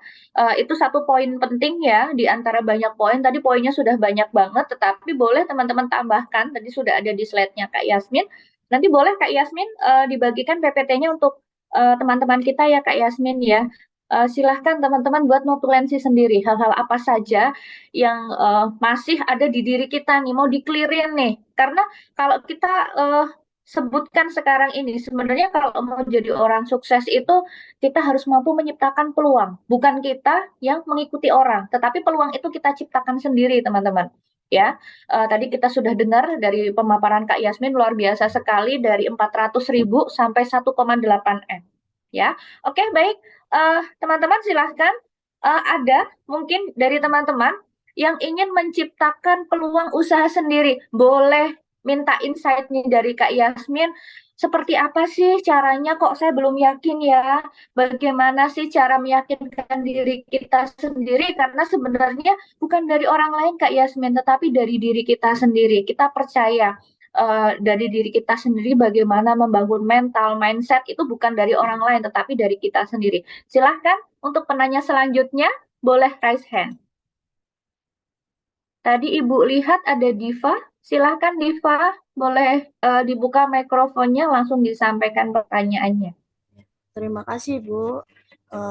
Kak Yasmin, saya izin bertanya. Saya Diva Septiana dari mahasiswa baru di UMK. Menurut Kakak, gimana sih tips atau cara dari Kak Yasmin sendiri untuk memulai bisnis tapi masih takut untuk memulainya? Ya, terima kasih. Oke, silahkan Kak Yasmin. Oke, terima kasih Kak Diva atas pertanyaannya. Nah, gimana sih caranya supaya kita tuh pede gitu ya, nggak takut untuk memulai usaha gitu. Pasti dari teman-teman nih banyak banget yang mau mulai usaha tapi tuh udah banyak pikiran duluan, banyak kayak apa ya, ketakutan duluan. Aduh, gimana ya? Bakal ada yang beli nggak sih usaha gue gitu kan? Ini bakal berkembang nggak ya usaha gue? Terus misalnya mungkin udah ngejalanin terus kok nggak laku-laku sih? Ini kayaknya gue nggak passion deh. Pasti tuh banyak banget tuh teman-teman yang kayak gitu. Sebenarnya menurut aku adalah kalian tuh harus benar-benar berani mencoba. Kayak berani untuk trial and error, berani jatuh bangun, itu harus banget kalau kalian mulai usaha gitu. Karena gimana ya, namanya usaha tuh nggak mungkin mulus-mulus doang gitu. Jadi kayak untuk apa ya, sehari itu misalnya yang beli 100 itu kan juga perlu proses yang panjang gitu. Nah, makanya kalian lewatin aja sambil terus inovasi, riset-riset, jangan pantang menyerah. Nah, itu tuh harus banget kalian tanemin di dalam diri kalian dan gak boleh takut. Kalau udah takut tuh udah langsung kayak apa ya, udah ciut dulu tuh nggak boleh. Padahal sebenarnya belum mencoba kan, kita nggak tahu apa namanya ini tuh bakal berpotensi atau enggak kalau kita nggak mencoba gitu sebenarnya. Jadi emang harus berani untuk trial and error, berani gagal karena kesuksesan itu kan dimulai dari kegagalan sebenarnya gitu teman-teman. Jadi emang harus berani mencoba. Baik. Jadi teman-teman di sini eh, kita lihat ya bahwa tidak ada kesuksesan tanpa kita melewati proses kegagalan. Nah, orang sukses itu adalah orang yang bisa keluar dari kegagalan, bukan stay di dalam kegagalan. Begitu ya Kak Yasmin ya? Oke, Ya, banyak betul, Ibu. banyak banget nih insight-nya nih teman-teman. Jadi kalau sekarang ini merasa apa namanya sedang tidak yakin, kemudian merasa sedang tidak sedang bingung, sebenarnya apa sih Kak Yasmin yang harus kita lakukan Kak Yasmin ketika kita mau memulai melangkah pada sesuatu hal yang baru misalkan. Kalau kita lihat teman-teman kita di sini, ini dari PG PAUD Kak Yasmin. Kalau kita merujuk dari profil lulusan kita itu ada 3 Kak Yasmin. Yang pertama ada edupreneur. Edupreneur itu adalah pengusaha di bidang pendidikan. Ini yang saat ini sedang kita mau bangun ya Bu Imas. Bagaimana sih teman-teman itu bisa menemukan tidak hanya pendidik PAUD itu, mohon maaf lulusan PG PAUD itu hanya menjadi pendidik PAUD, tetapi bisa loh teman-teman kita menciptakan banyak peluang usaha yang bisa kita lakukan di kemudian hari. Kemudian uh, jangan dianggap bahwa PAUD mungkin sukses nggak ya, gitu loh Kak Yasmin. Bagaimana sih Kak Yasmin kita bisa meyakinkan diri kita bahwa apa yang sedang kita lakukan sekarang ini merupakan usaha terbaik dan kita harus tetap berjalan, tidak pantang menyerah, kemudian apa sih yang harus kita lakukan ke depan? Bagaimana sih kadangkala mungkin Kak Yasmin ada sesuatu hal yang membuat down, bagaimana cara menaikkan lagi, kemudian bagaimana menemukan peluang-peluang yang lain, mungkin teman-teman butuh nih masukan-masukan yang seperti itu. Boleh Kak Yasmin di-sharing? Oke, baik. Menurut saya adalah yang tadi saya bilang, kita itu untuk mencoba hal baru itu kita harus punya goals, harus punya, kalau menurut aku setiap tahun tuh kita harus punya pencapaian yang mau kita capai. Itu akan menjadi acuan kita mau apapun ya, nggak cuma usaha doang. Apa sih pencapaian? Misalnya aku pengen punya nilai terbaik di PAUD misalnya, di jurusan PAUD ini aku harus jadi nomor 1 nilai terbaik. Terus aku juga harus misalnya aku pokoknya tahun ini aku harus bisa dapat duit untuk kesini, untuk beli ini. Itu menurut aku jadi acuan yang kayak yang aku bilang tadi, kalau misalnya kita down kita bisa jadi bangkit lagi. Terus habis itu apa ya, ketika kita takut mencoba hal baru, kita jadi berani mencoba hal baru. Karena apa? Karena kita punya goals kalau menurut aku. Jadi kayak ibaratnya nih kita akan berusaha dengan segala cara supaya bisa mencapai titik itu gitu. Jadi emang itulah pentingnya cita-cita tuh menurut aku sangat amat penting. Kita itu harus selalu punya cita-cita supaya bisa grow up, menurut aku sih kayak gitu. Cita-cita, teman-teman, digaris bawahi lagi cita-cita. Kita harus punya tujuan dan cita-cita. Jadi silahkan.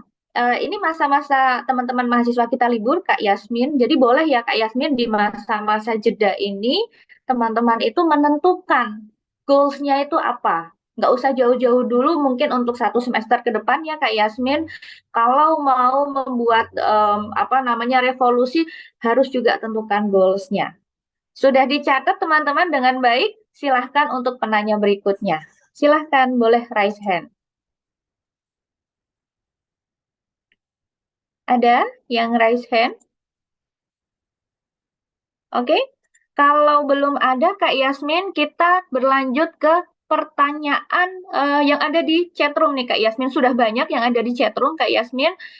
Di sini ada Afrila Kotrutunada, ada Nada di sini dari mahasiswa semester 3. Bagaimana sih Kak Yasmin? Kak Yasmin itu menilai kepuasan pelanggan dari Tai Baimin ini atau usaha-usaha yang saat ini sedang dilakukan oleh Kak Yasmin. Silahkan Kak Yasmin.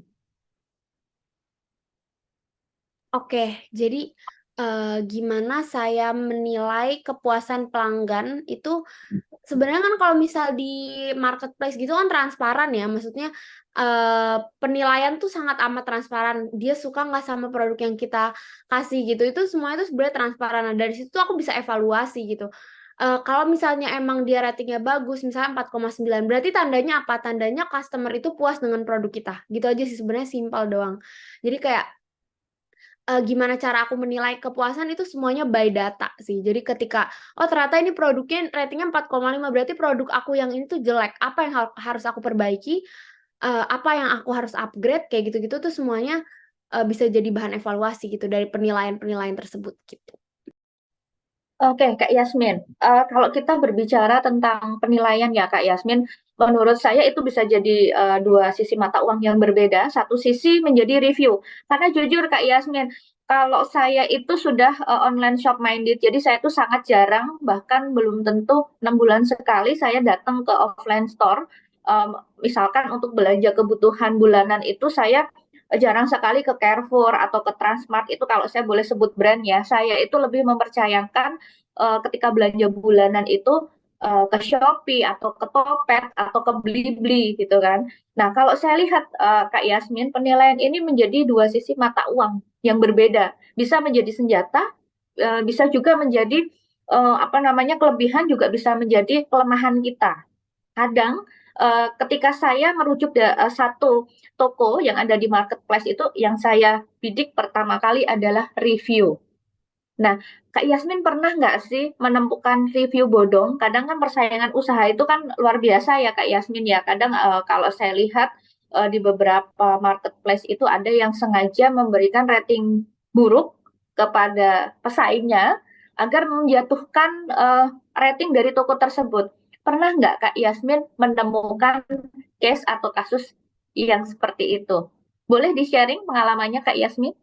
Oke, sebenarnya kalau misalnya menjatuhkan kayak gitu sih sebenarnya ya pasti ada ya. Maksudnya ada sih kayak customer yang emang misalnya beli nih, dia udah beli 2 bulan, terus habis itu dia tuh baru kayak komplain kalau misalnya itu barangnya jelek gitu-gitu, terus minta apa namanya, minta barang apa barang lagi kayak gitu-gitu tuh banyak sebenarnya. Padahal sebenarnya kan kalau misal kita apa kita lihat-lihat lagi itu kan sebenarnya bukan salah kita ya kalau misalnya udah bolong tapi misalnya dia bolong tapi udah 3 bulan setelah pembelian gitu. Nah itu kan sebenarnya kan juga bukan salah kita. Nah itu tuh banyak banget. Misalnya aku kemarin habis kena kasus hijab tuh, habis itu langsung banyak banget yang kayak apa ya ikut-ikutan itu sebenarnya kayak banyak deh emang kayak review-review bodong tuh juga pasti ada. Tapi kan sebenarnya pasti juga banyak yang tapi pasti kayak lumayan ketutup gak sih? Maksudnya ketutup sama review yang baik tuh juga banyak gitu. Jadi makanya apa kita harus mempertahankan kualitas kita aja supaya review baik ini bisa menutupi review-review yang kurang baik, yang negatif kayak gitu. Terus juga apa ya?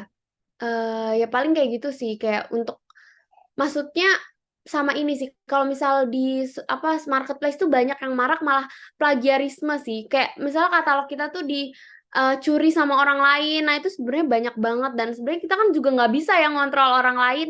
Jadi ya cara yang paling baik sih menurut aku kan kalau misalnya negur kayak nggak mungkin dong kita negur satu-satu dan itu pasti tambah banyak lagi. Ibaratnya kayak gini deh, brand button scarf itu dia ngejual waktu itu kan viral banget dan dia udah ngejual harga dengan 295.000 dan itu bahkan banyak banget di pasar sekarang yang jual button scarf dengan harga 20.000 gitu. Ya kan pakai logo B gitu. Itu kan tambah menjatuhkan lagi sebenarnya. Tapi ya gimana caranya kita apa mempertahankan originalan kita itu ya kita harus apa namanya ibaratnya karena kita yang pertama itu biasanya orang kayak oke ini gue percaya sama ini karena ini udah original dan misalnya udah Shopee Mall itu kan udah terverifikasi gitu. Jadi kayak ya gitu deh teman-teman emang nggak bisa dipungkirin lah semakin gede pasti semakin banyak yang menjatuhkan kita tuh pasti. Oke, baik. Yang perlu digarisbawahi berarti kualitas, mempertahankan kualitas kita. Jadi kalau kita berkualitas mau ada gempuran kayak apapun ya, ya insya Allah semua bisa teratasi dengan baik ya Kak Yasmin ya. Luar biasa teman-teman. Tadi ya banyak ilmu, banyak poin-poin penting nih ya. Kalau teman-teman mau mulai berusaha, wah luar biasa ilmu yang kita dapatkan hari ini. Baik, eh, ada pertanyaan selanjutnya ini Kak Yasmin, kita lihat di chat room sudah banyak dari Vira di sini. Assalamualaikum, izin Kak, nama saya Vira dari PG PAUD semester 8. Terima kasih Kak Yasmin atas materinya. Izin bertanya, boleh diceritain nggak hal terberat apa yang Kakak rasakan selama merintis usaha ini dan bagaimana cara melewatinya? Tadi sudah beberapa disebutkan ya Kak Yasmin. Mungkin ada lagi Kak yang menjadi titik rasanya pengen nyerah nih. Ada nggak sih Kak pernah melewati titik itu atau ada di titik itu? Kayaknya udah tutup aja deh gitu loh. Ekstrimnya seperti itu, boleh Kak diceritakan? Oke. Sebenarnya kalau misal untuk saat ini alhamdulillah aku tuh belum ada di titik yang udah deh tutup aja gitu. Enggak, kayaknya aku tetap gimana ya, pasti aku kalau misal ada kayak masalah-masalah gitu bukan kayak ya down pasti, tapi gimana cara solusi, cara jalan keluarnya nih gimana? Lebih mikir ke situ sih Bu sebenarnya saya itu. Kalau misal kayak buat masalahnya itu kemarin aku sebenarnya baru dapat masalah ya. Jadi kayak aku tuh kemarin tuh lagi abis dari ulang tahun Tai Baimin. Jadi aku tuh waktu itu sempat viral karena ulang tahun Tai Baimin tuh viral banget lah di TikTok, di sosial media di mana-mana. Terus aku ketipu sama orang, jadi kayak kehack gitu akunnya. Malah akun Instagram Tai Baimin tuh kehack gitu. Jadi kayak malah jadi buat giveaway iPhone. Padahal itu dalam sebulan itu aku gain 30.000 followers gitu. Jadi emang lagi berkembangnya nih. Dalam sebulan bisa naik sampai 30.000 followers kan tuh pencapaian yang luar biasa bagi aku gitu kan. Malah tiba-tiba kehack. Jadi aku udah usaha selama apa namanya sebulan ini malah kehack gitu kan. Ya down banget sih pasti ya. Bukan down banget, kayak down ya pasti, cuman gimana ya, aku nggak boleh terpuruk. Jadi aku solusinya adalah ya aku bikin akun baru, aku mulai ulang lagi gitu. Sambil aku cari jalan keluarnya, cari jasa pemulihan akun kayak gitu supaya bisa ngebalikin akun aku lagi gitu. Tapi apakah itu akan berimpact yang sangat buruk bagi aku? Enggak juga, itu berimpact positif juga bagi aku. Kenapa? Instagram pribadi aku juga jadi naik followersnya, mungkin karena orang-orang nyari, aduh Instagram mana sih? Akhirnya mereka follow Instagram aku. Terus habis itu, karena masalah itu kan jadi viral lagi tuh kita. Kemarin padahal baru ulang tahun nih, ternyata kehack gitu-gitu. Orang-orang kayak gempar lagi nih Tai Baimin kehack. Abis itu balik lagi akunnya kayak gitu loh. Jadi menurut aku apa ya? Ancaman itu sebenarnya bisa jadi peluang juga loh buat kita gitu. Jadi jangan jadikan masalah-masalah itu menjadi apa ya? Titik down kalian, malah harusnya jadi peluang juga buat kalian. Selalu ada sisi positif. Baik, siap. Baik, tadi ya teman-teman, kita tidak fokus ke masalah, tetapi kita fokus kepada solusi apa yang bisa kita lakukan di balik masalah yang kita hadapi ya Kak Yasmin ya. Jadi kita nggak stay di masalah nih teman-teman. Langsung ketika ada masalah, langsung kita berpikirnya harus gimana nih, harus bagaimana. Itu ternyata apa namanya di balik suksesnya Kak Yasmin sekarang. Oke, tadi Ibu lihat ada Zahro yang sudah raise hand. Silahkan Zahro, boleh disampaikan langsung pertanyaannya, dibuka mikrofonnya. Silahkan. Baik, terima kasih Bu Okta dan Kak Yasmin atas waktunya.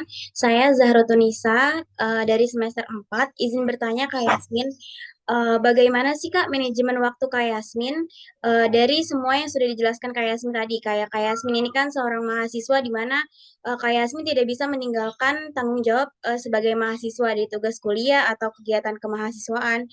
Terus juga Kak Yasmin mempunyai bisnis, Kak Yasmin mempunyai karyawan-karyawan. Gimana sih cara manajemen waktu Kak Yasmin supaya semua itu bisa teratur dengan baik? Terima kasih. Oke, baik. Terima kasih Kak Zahro Tunisa. Pertanyaannya sangat bagus banget. Jadi gimana cara aku manajemen waktu? Sebenarnya ketika misalkan kalau kuliah tuh biasanya apa ya, kelas-kelas gitu-gitu. Nah itu aku ya pokoknya kalau misalnya lagi kelas ya udah kelas aja, bukan buat jualan. Tapi kalau misalnya udah di rumah ya aku ngerjain tugas. Habis itu kalau tugasnya udah selesai udah aku jualan gitu. Jadi apa ya, sebenarnya aku tuh bukan tipe mahasiswa yang emang maksudnya ambisius banget gitu, enggak. tapi seenggaknya kewajiban-kewajiban yang emang harus dilakukan sebagai mahasiswa itu aku lakuin gitu. Maksudnya aku nggak kayak sangat effort banget yang kayak gue harus nilai bagus banget di kuliah kayak gitu. Nggak bisa dipungkiri kalau kita punya usaha, punya apa namanya sambil kuliah terus kita jadi content creator itu kan sebenarnya nggak bisa ya semua itu kita perfect di semua bidang tuh nggak bisa gitu, pasti harus ada yang kita korbankan, tapi bukan berarti kita melalaikan tugas kuliah kita. Jadi ibaratnya kuliahnya harus bisa tetap jalan walaupun misalnya nggak sempurna banget, walaupun nggak excellent banget, tapi kita tetap bisa lulus dengan IPK yang oke gitu, maksudnya nggak perlu cum laude tapi yang penting oke gitu. Terus habis itu kita juga kalau aku sih kayak gitu ya, jadi aku bikin skala prioritasnya sehari itu apa sih yang harus aku apa namanya lakuin gitu, misalnya oh ternyata ada tugas kuliah ini nih, ya udah selesain dulu, abis itu sisanya bisa buat jualan gitu. Terus kalau ujian ya udah aku belajar dulu, terus nanti saya buat jualan gitu loh. Jadi kayak gitu teman-teman. Terus misalnya mungkin kayak abis kuliah nanti main dulu, terus abis itu nyampe rumah bikin konten dulu, sisanya belajar kayak gitu. Jadi ya gitu sih teman-teman. Ya, baik. Jadi tadi yang tidak kalah penting adalah time management ya teman-teman. Jadi eh, teman-teman nggak usah ketakutan nih, ih kalau jadi pengusaha sukses nggak bisa main, kata siapa ya Kak Yasmin, justru malah bisa jadi modal kita buat main, bisa jadi modal kita buat explore lebih jauh lagi. Jadi tadi teman-teman time management, silahkan yang masih time manajemennya masih kacau nih, boleh nih. Tadi tips dari Kak Yasmin, kapan sih kita harus jualan, kapan kita harus menyelesaikan tugas-tugas kita. Jadi kadang itu kita nggak perlu memforsir diri kita untuk jadi perfect ya Kak Yasmin ya. Let it flow. Jadi harusnya mengalir, kita ikuti aja deh ya. Yang penting kita on the track, kita di dalam track, kita nggak keluar track ya teman-teman ya. Kita tahu goals kita mau kemana, kita jalani itu sembari kita menikmati prosesnya. Itu yang paling penting. Jadi tidak menjadikan beban kita secara psikologis ya Kak Yasmin ya, karena mental yang akan kita bangun. Oke, baik, menarik sekali tadi ya, luar biasa lugas jawabannya, dan saya kira jawabannya sangat memotivasi ya, tiap jawaban yang diberikan oleh Kak Yasmin. Silahkan teman-teman, ada lagi banyak pertanyaan, saya yakin harusnya banyak pertanyaan. Saya juga kalau boleh saya pengen banyak nanya, tapi di sini saya harus memfasilitasi teman-teman nih yang ingin bertanya, silahkan boleh raise hand. Sementara kita baca lagi Kak Yasmin, kita beralih ke pertanyaan dari teman kita. Bu Okta, tadi Mirza raise hand Bu Okta. Oke, silahkan Liza. Mirza Safita. Mirza Safita. Liza Safita, boleh Liza disampaikan langsung, dibuka mikrofonnya, silahkan.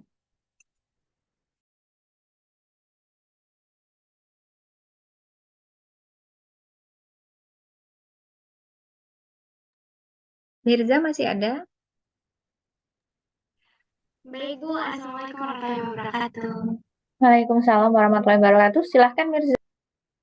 Terima kasih Bu Okta atas waktunya. Saya Mirza Safita dari semester 3. Izin bertanya kepada Kak Yasmin, bagaimana cara Kak Yasmin menumbuhkan rasa percaya dirinya dengan brand yang Kak Yasmin jual saat ini? Terima kasih.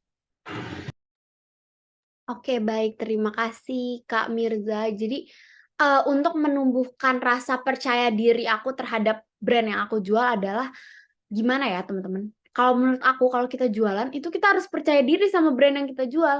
Kenapa? Kalau misal owner aja nggak percaya diri sama barangnya, apalagi orang lain makainya, gitu kan.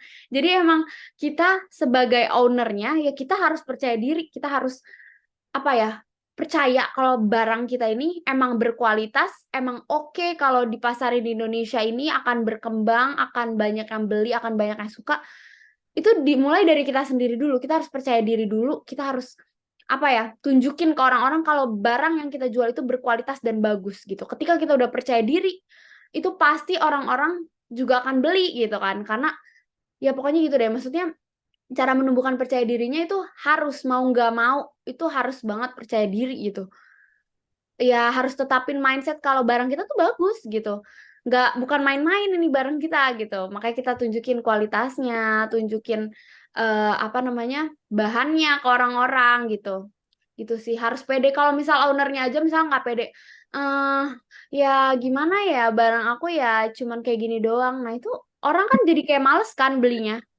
Tapi ketika kita menawarkan, ih, ini barang yang gue pakai tuh bagus loh bahannya, beda loh sama yang lain. Dia tuh ada ini ada apa namanya, bahannya tuh jahitannya rapi banget kayak gitu-gitu misalnya. Jadi kan orang-orang, ih mau beli deh jadinya, dipakai dia soalnya bagus kayak gitu. Jadi kayak harus banget percaya diri gitu. Baik, Kak Yasmin ada satu cerita menarik. Ini kami kemarin baru selesai event ya, event seminar nasional. Ini mungkin struggle-nya atau motivasinya bisa kita masukkan ya Kak Yasmin, karena tadi wirausaha itu nggak selalu kita jualan produk, karena sekarang kita juga jualan jasa loh teman-teman ya. Jadi ketika kita mengadakan suatu event nih Kak Yasmin, bagaimana sih kita itu bisa membangun kalau event yang kita lakukan itu worth it. Ini teman-teman yang benar-benar harus dibangun mindset-nya. Kadang ketika kita menyelenggarakan satu event, untuk kita melakukan promosi itu masih ada rasa, ih bagus nggak ya? Gimana sih Kak Yasmin agar itu benar-benar bisa clear, trik apa yang bisa kita lakukan untuk menutup. Kalau saya sebut itu sebagai kelemahan, tantangan ya Kak Yasmin. Bagaimana sih kita menciptakan peluang di balik tantangan atau kelemahan yang ditemukan? Karena mahasiswa kami itu akan rutin mengadakan seminar, salah satunya jualannya, cara jualannya itu yang mungkin teman-teman ini masih belum percaya diri Kak Yasmin. Melalui konten kah atau melalui media yang lain kah agar percaya diri itu bisa naik Kak Yasmin? Boleh dibagi tipsnya Kak Yasmin? Oke, sebenarnya aku tuh untuk kayak di titik ini untuk percaya diri, mungkin aku percaya diri kayak gini itu juga perlu proses ya teman-teman. Jadi kayak nggak langsung ujuk-ujuk aku wah pede nih ngomong di depan umum, pede ngomong di konten, semuanya bisa aku upload, mau muka aku jelek kayak mau muka aku cantik kayak itu semuanya diupload aja. Itu gimana sih aku caranya pede? Itu perlu proses teman-teman. Aku tuh waktu awal bikin konten di TikTok itu kan kayak waktu itu sempat viral ya, waktu awal-awal banget aku bikin konten tuh, awal viral tuh 2020 akhir kayaknya deh. Itu tuh apa kan pas viral itu kan teman-teman sekolah aku yang SMA tuh pada ih TikTokers nih, ih dia apa namanya, ih Yasmi sekarang TikTokers, pasti banyak banget tuh diledek-ledekin kayak gitu. Sempet kayak aduh gue nggak mau bikin konten, gue nggak mau bikin konten kayak gitu kan, kayak aduh malu banget lah intinya kayak gitu. Tapi aku balik lagi, aku tuh selalu mikir, aku jadi kayak punya mindset lah, gue mah kan gue kan cari uang juga buat gue sendiri, terus orang lain juga nggak ngasih makan kita gitu kan. Aku selalu mikir kayak gitu, jadi ya pede aja gitu. Udah nggak usah peduli, toh juga kalau misal kita sukses, orang tuh bakal ngelihat kita keren di saat kita udah sukses. Mereka kalau misal mungkin pas kita proses mungkin ada yang ngeledekin, ada yang mungkin ngomongin di belakang, tapi tutup kuping aja. Kalau aku sekarang kayak ya udahlah, ntar juga kalau misal kita udah sukses, mereka juga pasti apa ya bakal ngelihat kita tuh udah beda gitu kan. Misalnya ngelihat kita keren, tapi untuk mencapai titik itu kan perlu proses yang panjang. Jadi nikmatin aja guys prosesnya, dan kamu harus kayak mikir mindset itu. Mereka tuh nggak ngasih makan kita kok, makanya kita harus ya udah kita berjuang sendiri aja gitu. Terus apa ya, pokoknya kalau di TikTok tuh ya kayak gitu sih. Itu awalnya tuh aku pede tuh gara-gara TikTok. Itu jadi pede lah. Terus baru ngisi seminar pun juga awal aku nervous banget, aku takut apa namanya orang-orang tuh apa malah mikir yang beda gitu sama aku, atau enggak ternyata materi yang aku sampaikan jelek atau kayak gimana. Tapi apa namanya, ketika kita pede tuh kan kayak orang-orang tuh malah jadi apa ya, positif gitu responnya kan. Ketika kita malah kayak aduh aduh ngomongnya tuh malah misalnya nggak pede, itu malah orang-orang apaan sih nih orang nyampein materinya nggak ini banget deh, nggak apa namanya, nggak bagus banget, kayak deg-degan, kayak kelihatan nervous gitu-gitu. Tapi kan semua itu perlu proses. Aku tuh nggak bisa, nggak apa ya, nggak ujuk-ujuk langsung sepede ini. Dulu mungkin aku kayak gitu kan, kayak nervous, ngomongnya mungkin masih terbata-bata kayak gitu. Mungkin kalau misal orang-orang lihat aku kayak, aduh kok kakaknya terbata-bata banget sih jadi pembicara gitu. Tapi kan itu kan jadi evaluasi aku buat ke depannya kan. Jadi kayak upgrade terus. Jadi biar nggak malu tampil di depan, biar nggak malu di sosial media, itu semuanya belajar gitu sih teman-teman. Oke, berarti memang kita berbicara tentang jam terbang juga nggak bisa bohong ya Kak Yasmin ya. Iya, Jadi nggak benar bisa banget. kalau tiba-tiba Kak Yasmin ada di posisi sekarang ini pasti tadi dari proses diledek, di apa ya kalau kita sebut sekarang dibully, kemudian apa namanya percaya diri itu ya ujiannya ada juga loh ternyata gitu ya Kak Yasmin ya. Nah kalau kita lihat sekarang visualnya Kak Yasmin kan cakep, keren. Boleh nggak sih di-spill outfit hari ini itu dari mana nih? Jangan-jangan apa namanya outfit hari ini pasti dong dari Tai By Min atau boleh diceritakan outfit yang sekarang ini sedang dipakai Kak Yasmin kan ini bisa jadi promosi juga nih. Lihat dong ownernya cakep banget, keren banget. Ini outfitnya apa? Boleh dong di-spill untuk teman-teman yang ada di sini. Silakan Kak Yasmin. Oke. Kalau jilbab aku sih dari Tai By Min pasti ya. Ini namanya Sora Instan. Ini emang aku suka banget sih karena praktis. Kayak aku tuh kalau kemana-mana memang pakai instan kayak gini. Terus kalau bajunya, ini kebetulan aku dikadoin sama sahabat aku. Jadi pas aku ulang tahun dikadoin sama sahabat aku yang di Malang gitu. Ya udah aku pakai karena aku suka gitu. Udah sih teman-teman. Oke, nanti ada kali ya Kak Yasmin setelah hijab bolehlah sepaket sama outfitnya sekalian sama bajunya ya. Jadi udah kece banget ya teman-teman. Kita pasti apa namanya termotivasi nih. Wah keren banget hijabnya. Boleh ya teman-teman nanti langsung meluncur ke marketplace. Ada Shopee, kemudian ada TikTok Shop. Ada yang lain Kak Yasmin? Ada Lazada juga, Ada Tokopedia. Lazada Semuanya juga. ada sih kita. Oke. Ada juga di apa tuh namanya? Apa ya? Aku kok lupa ya di website Muslim gitu, Evermost di Evermost juga ada. Evermost. Oke, ada di Evermost. Ada link tree-nya di profile IG-nya Kak Yasmin. Ada di Thai by Min sih, ada langsung kok cara ordernya tuh ada di apa namanya kayak milkshake gitu. Oke, oke. Oke, teman-teman, silahkan langsung meluncur ke em, medsosnya Thai by Min karena di situ ada link tree. Silahkan teman-teman borong. Selain diborong, nanti di penghujung acara Ibu Sekprodi kita akan mengumumkan siapa sih yang terpilih hari ini untuk mendapatkan gift menarik dari Thai by Min. Kak Yasmin, terima kasih sekali, seru banget acaranya, sangat memotivasi, sangat menginspirasi. Jangankan teman-teman saya saja termotivasi, minimal jadi galau. Ya, aduh aku mau usaha apa nih? Masa Kak Yasmin aja yang bisa punya omset MM-an gitu kan. Kita juga mau punya omset MM-an. Jadi terima kasih Kak Yasmin untuk berkenan hadir di tengah-tengah kita menjadi narasumber kita. See you. Jangan bosan-bosan. Satu ketika pasti akan kita undang lagi ya Bu Imas ya untuk memotivasi teman-teman karena tadi ya teman-teman kita bisa menjadi lebih baik lagi ketika kita bermanfaat. Oke, Kak Yasmin, terima kasih untuk kesempatan dan waktunya hadir di dalam seminar kita pada Minggu pagi yang ceria ini. Saya akan mensimpulkan dari materi yang tadi sudah disampaikan oleh Kak Yasmin, teman-teman. Ketika berbicara tentang entrepreneurship, kita nggak berbicara produknya dulu, tetapi kita berbicara bagaimana membangun mental dan bagaimana membangun mindset yang pantang menyerah, kemudian kita harus mengubah dari kelemahan menjadi peluang. Tidak ada sesuatu yang sukses secara instan. Kegagalan itu merupakan jalan menuju kesuksesan. Baik teman-teman, sampai jumpa di lain kesempatan. Untuk sesi diskusi dan tanya jawab kita akhiri. Kita berikan big applause untuk Kak Yasmin semuanya. Terima kasih Kak Yasmin, luar biasa sekali, entrepreneur muda, sukses, cantik, pokoknya luar biasa. Mudah-mudahan teman-teman yang di sini tidak hanya sekedar mengikuti, tetapi juga ada galaunya, kemudian bisa mengikuti jejak Kak Yasmin dengan versinya masing-masing.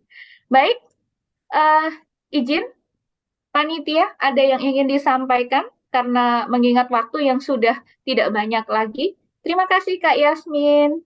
Baik Bu Okta, seperti yang kita sudah sampaikan ke audiens bahwa hari ini kita akan memilih beberapa penanya.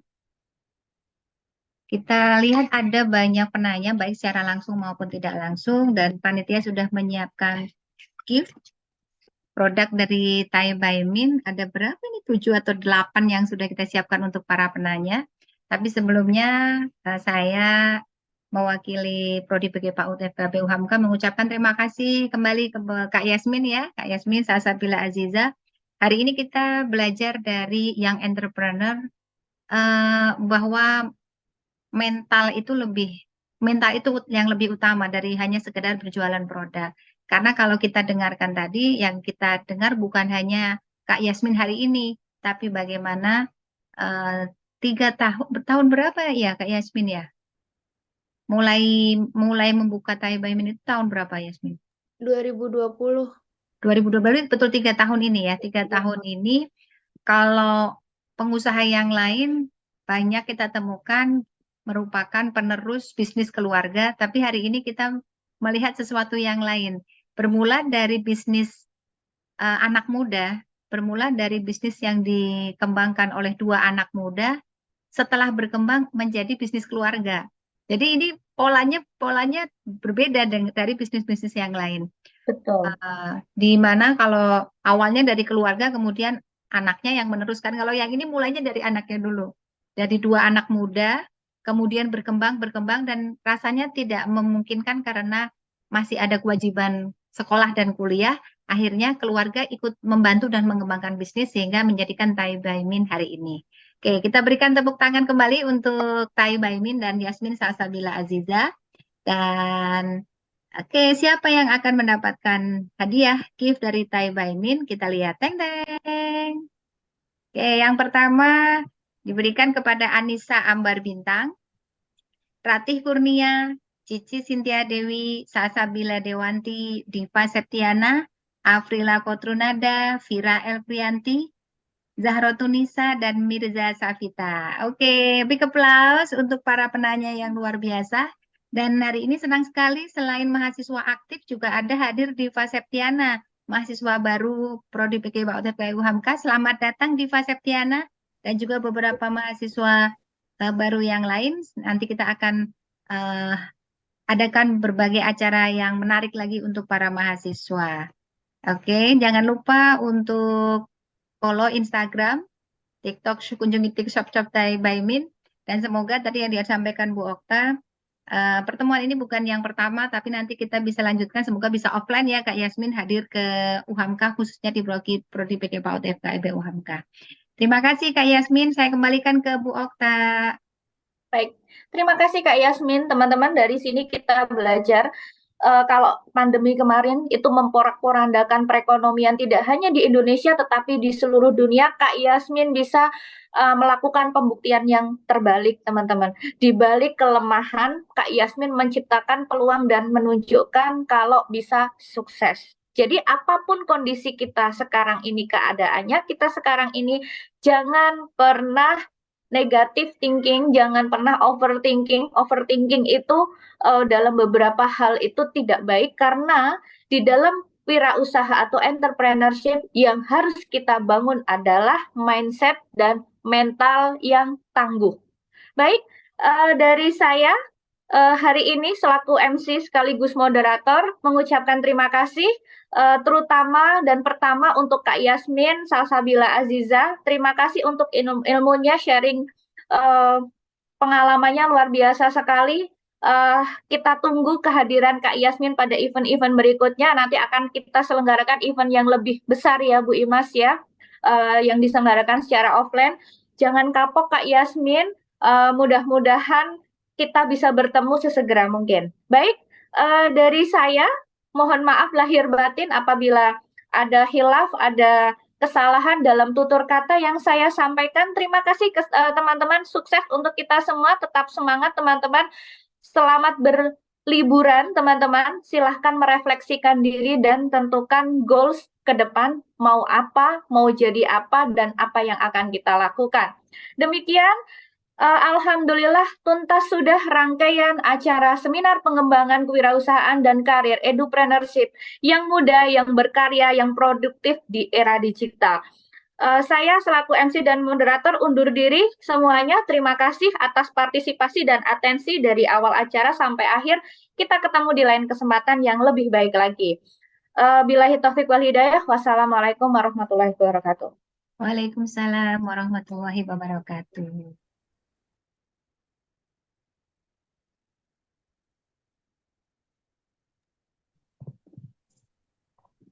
Ibu, terima kasih banyak. Saya izin live ya, Bu. Terima kasih Kak Boleh, Yasmin. silahkan. Bu Imas boleh di stop recording.